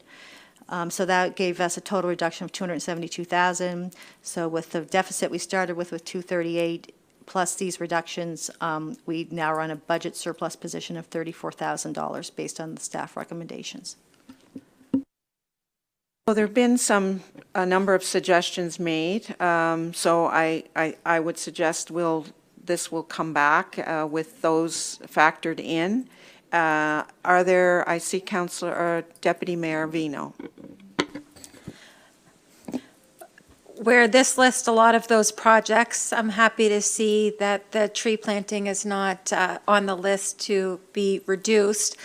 I'd be interested in what the cost would be, as I mentioned earlier, to have an event on Tancook, and also possibly increasing the program that we do, because it seems year after year it gets more momentum. And it's such a good program that we do, that residents enjoy. I didn't want that comment to go unnoticed.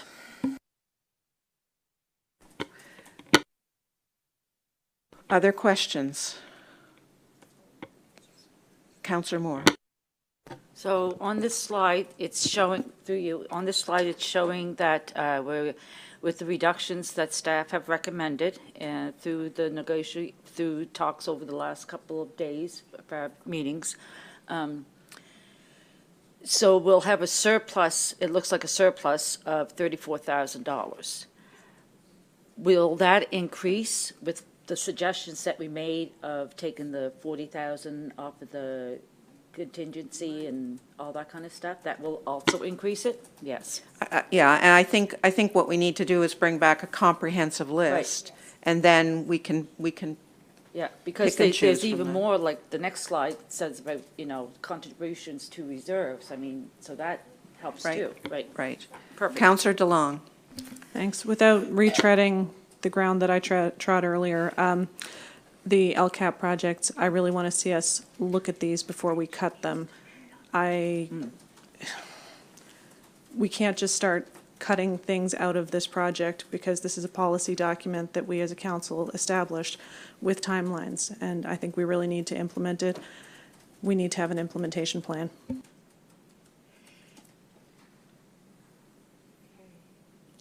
Is there anything else?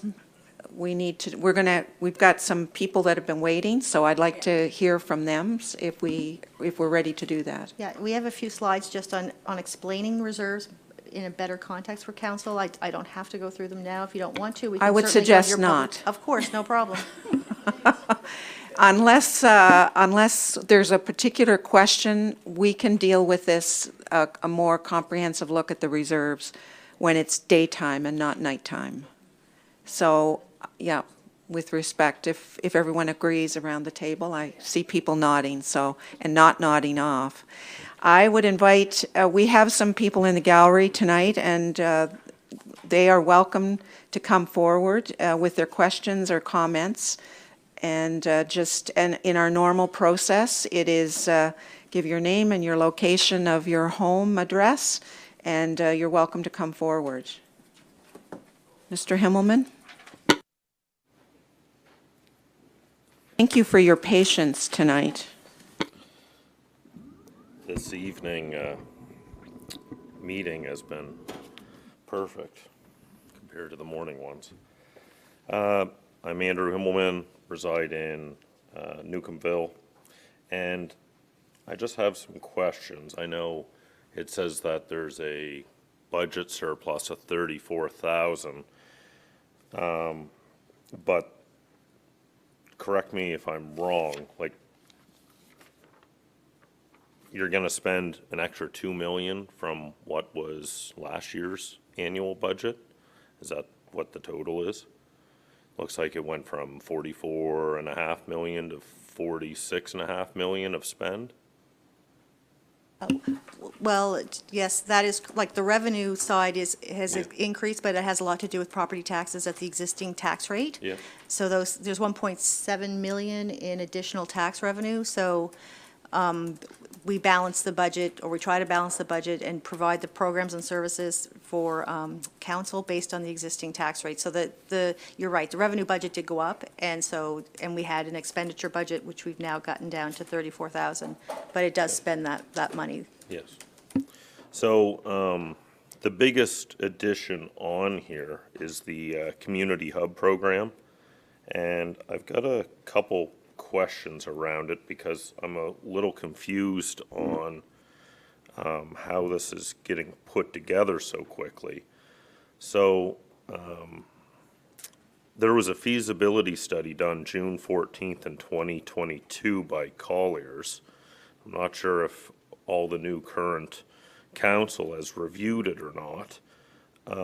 But in that document, it said the community hub was on track for a $9 million budget to build that building. And last year, the capital budget, I believe it was 2.5 million. And now we're at 2 million for 2025, 2026. So I realize that that's a capital project as well. So, you know, is this project, since this feasibility study was done 3 years ago, is it still on track for 9 million?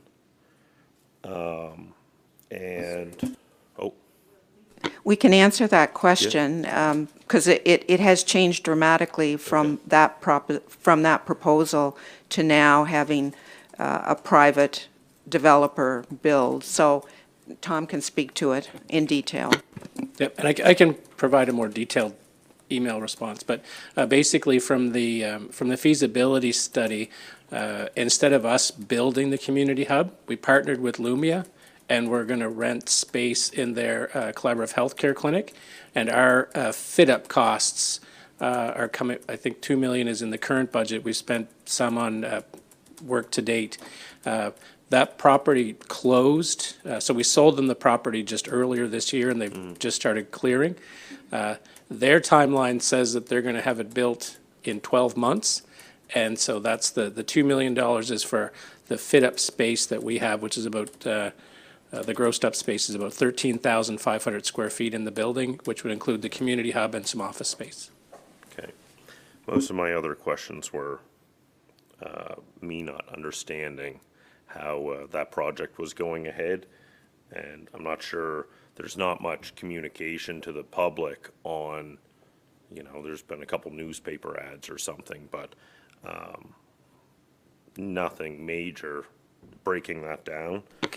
If I can just, if I can provide a little bit more information, there have been long delays in actually getting this project, and I think Mr. Waters spoke to that earlier, in getting this project to this stage.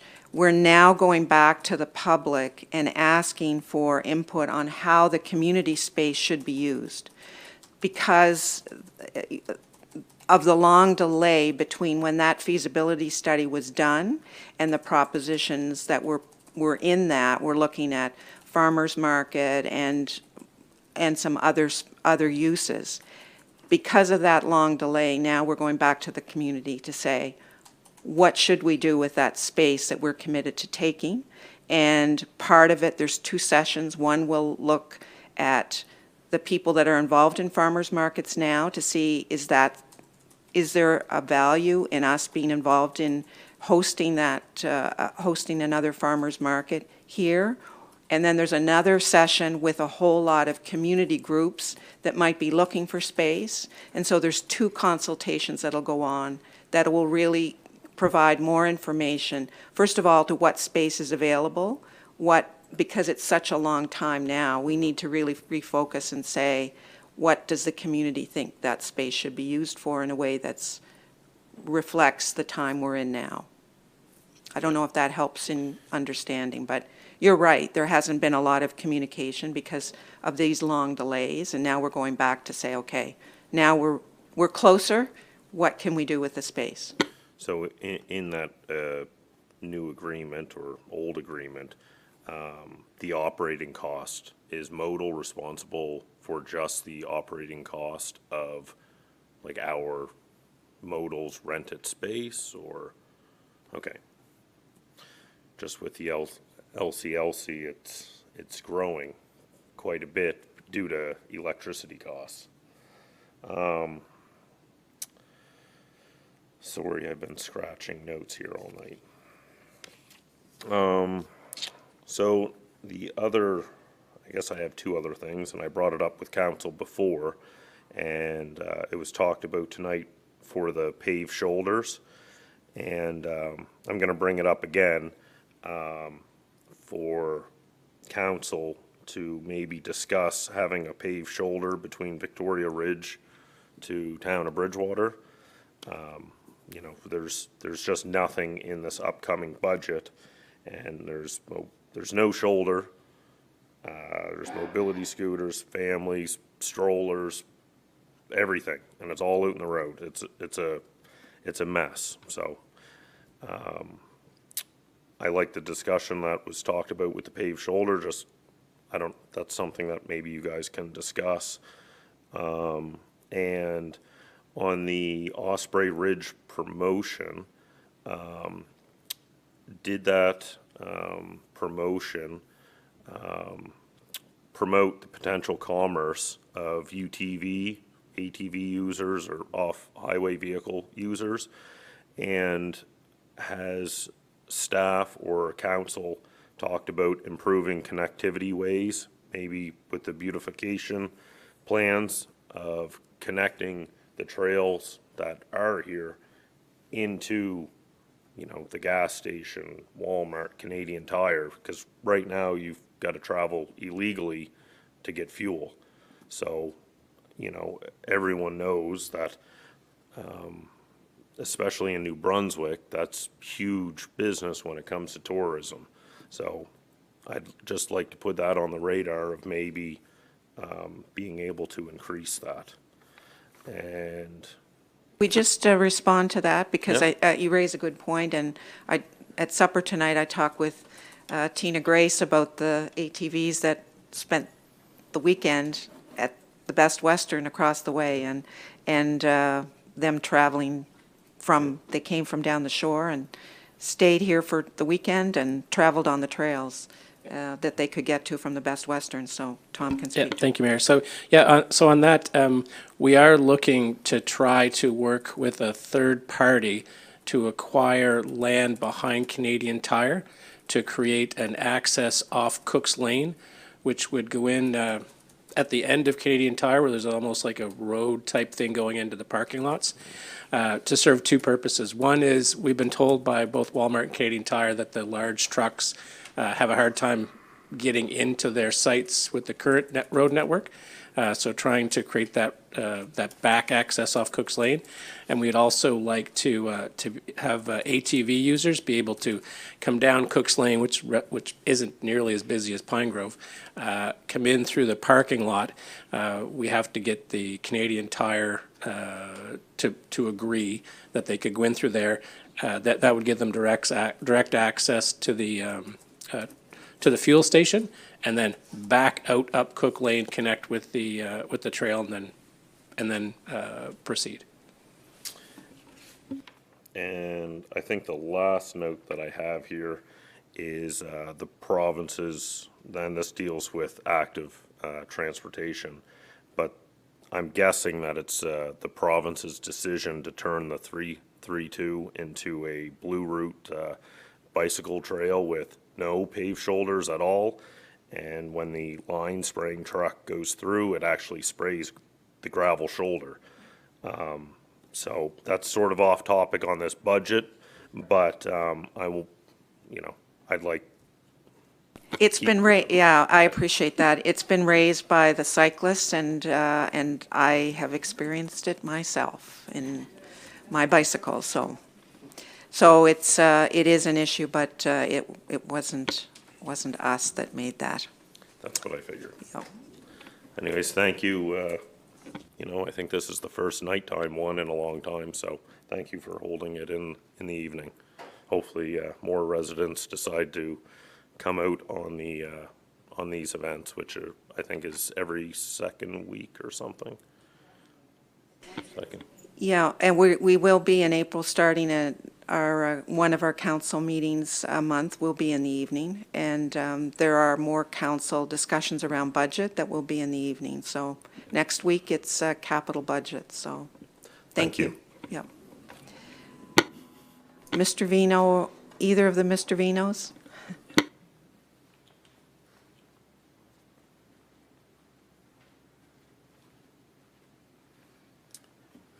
Hello, everybody can hear me all right? Yeah, maybe a little. I'm not as tall as Andrew, but that's good. All right, I'm Andy Vino. I own local well drilling company, so that was one of the things that caught my ear when it got run through here. A lot of discussion on a lot of different things, so I'd like to maybe put an FYI out there for. I heard about maybe putting it into building permits that you'd need to drill a well, and that sounds good for me, but there are places where you can't drill, and you shouldn't push that onto people, because some places you need to dig, some places you can't dig. Some places you drill and it's a long ways to the bedrock, so a dug well is a lot cheaper for someone that's building a house. Even though it may not be the best choice at the time. So there's a lot of things that come into factor, even when you're out by the salt water, which we have a lot of here in Lunenburg County. Drilling isn't a great option in some of those places, so you don't want to try to eliminate that for people. And then another comment, I guess, on the financing. So I don't know how much has actually been taken through. I did one job through that financing program, only one. And I just talked to a guy today that's going to apply for it, but he wasn't sure if he was even going to do it. And last summer I had a couple of customers that looked into it. There was only one that got back to me, and he said that he couldn't get approved for the loan. So I didn't ask him any details because I didn't want to pry. But I do know that he said he couldn't get the loan. So maybe that would be something that you'd want to check into if it's too many constraints or something like that.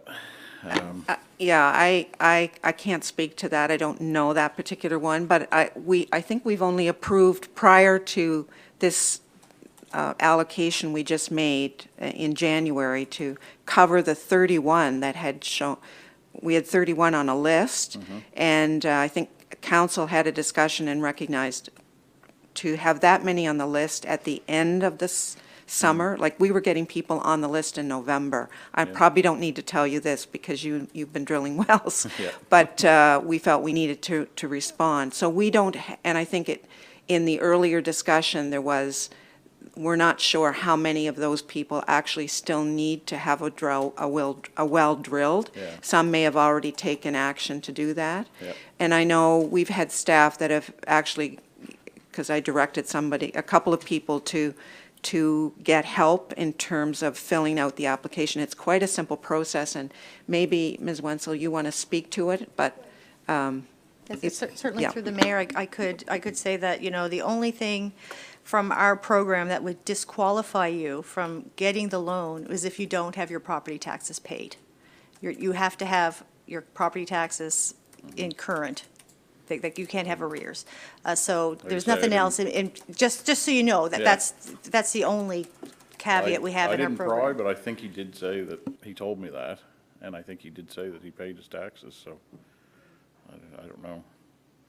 I just thought I'd mention it because I know there were people that couldn't get it, so. Certainly get them to give us a Well, call. The ones I know are already done. Okay, well, you know what They I'm saying, found- though, but they if found they. their own- Sure, because from our understanding, that CLEAN does take everyone based on our tax arrears check, so. Okay. Yeah, not a problem. Okay, well, I just thought I'd mention that, just FYI, and wanted to find out a little more detail. And again, thank you for the evening, because I can't come through the day all the time either. Thanks for your comments. The other Mr. Reno, did you want to speak? No? Okay. Is there anyone, any additional comments to be made tonight? Councillor Moore? This comes back to us again on Tuesday? What we will see next Tuesday will be the capital budget, Yeah. and we'll go through a similar process. In the day, we'll get the capital budget, and in the evening next week, we'll get it repeated again. Right. The operating budget will come back in March the 11th, Oh, okay. okay? Perfect. An update on the input they've received tonight, okay? Okay. I want to, thank the staff, in particular, because this makes a very long day, and for their responsiveness in getting us more information and this is a really, and rejigging things to have some other numbers, and we've given them more homework tonight to do and bring us back another page, a couple of pages to look at. So thank you to all, and to the counselors as well. I know for some it's made a very long day, and those who are working outside of council work, it is a lot to ask at the end of the day. We do have an item for in-camera, and we are going to defer that because it's just too late for us to make a good decision. So I see no more business on the agenda tonight. The meeting is adjourned. Oh, just so everyone knows, I did get a note from Nova Scotia 511. Oh, that's okay. Nova Scotia 511, there is a washout on the 103 at exit 11. Yep. So if you're heading that way, just be cautious.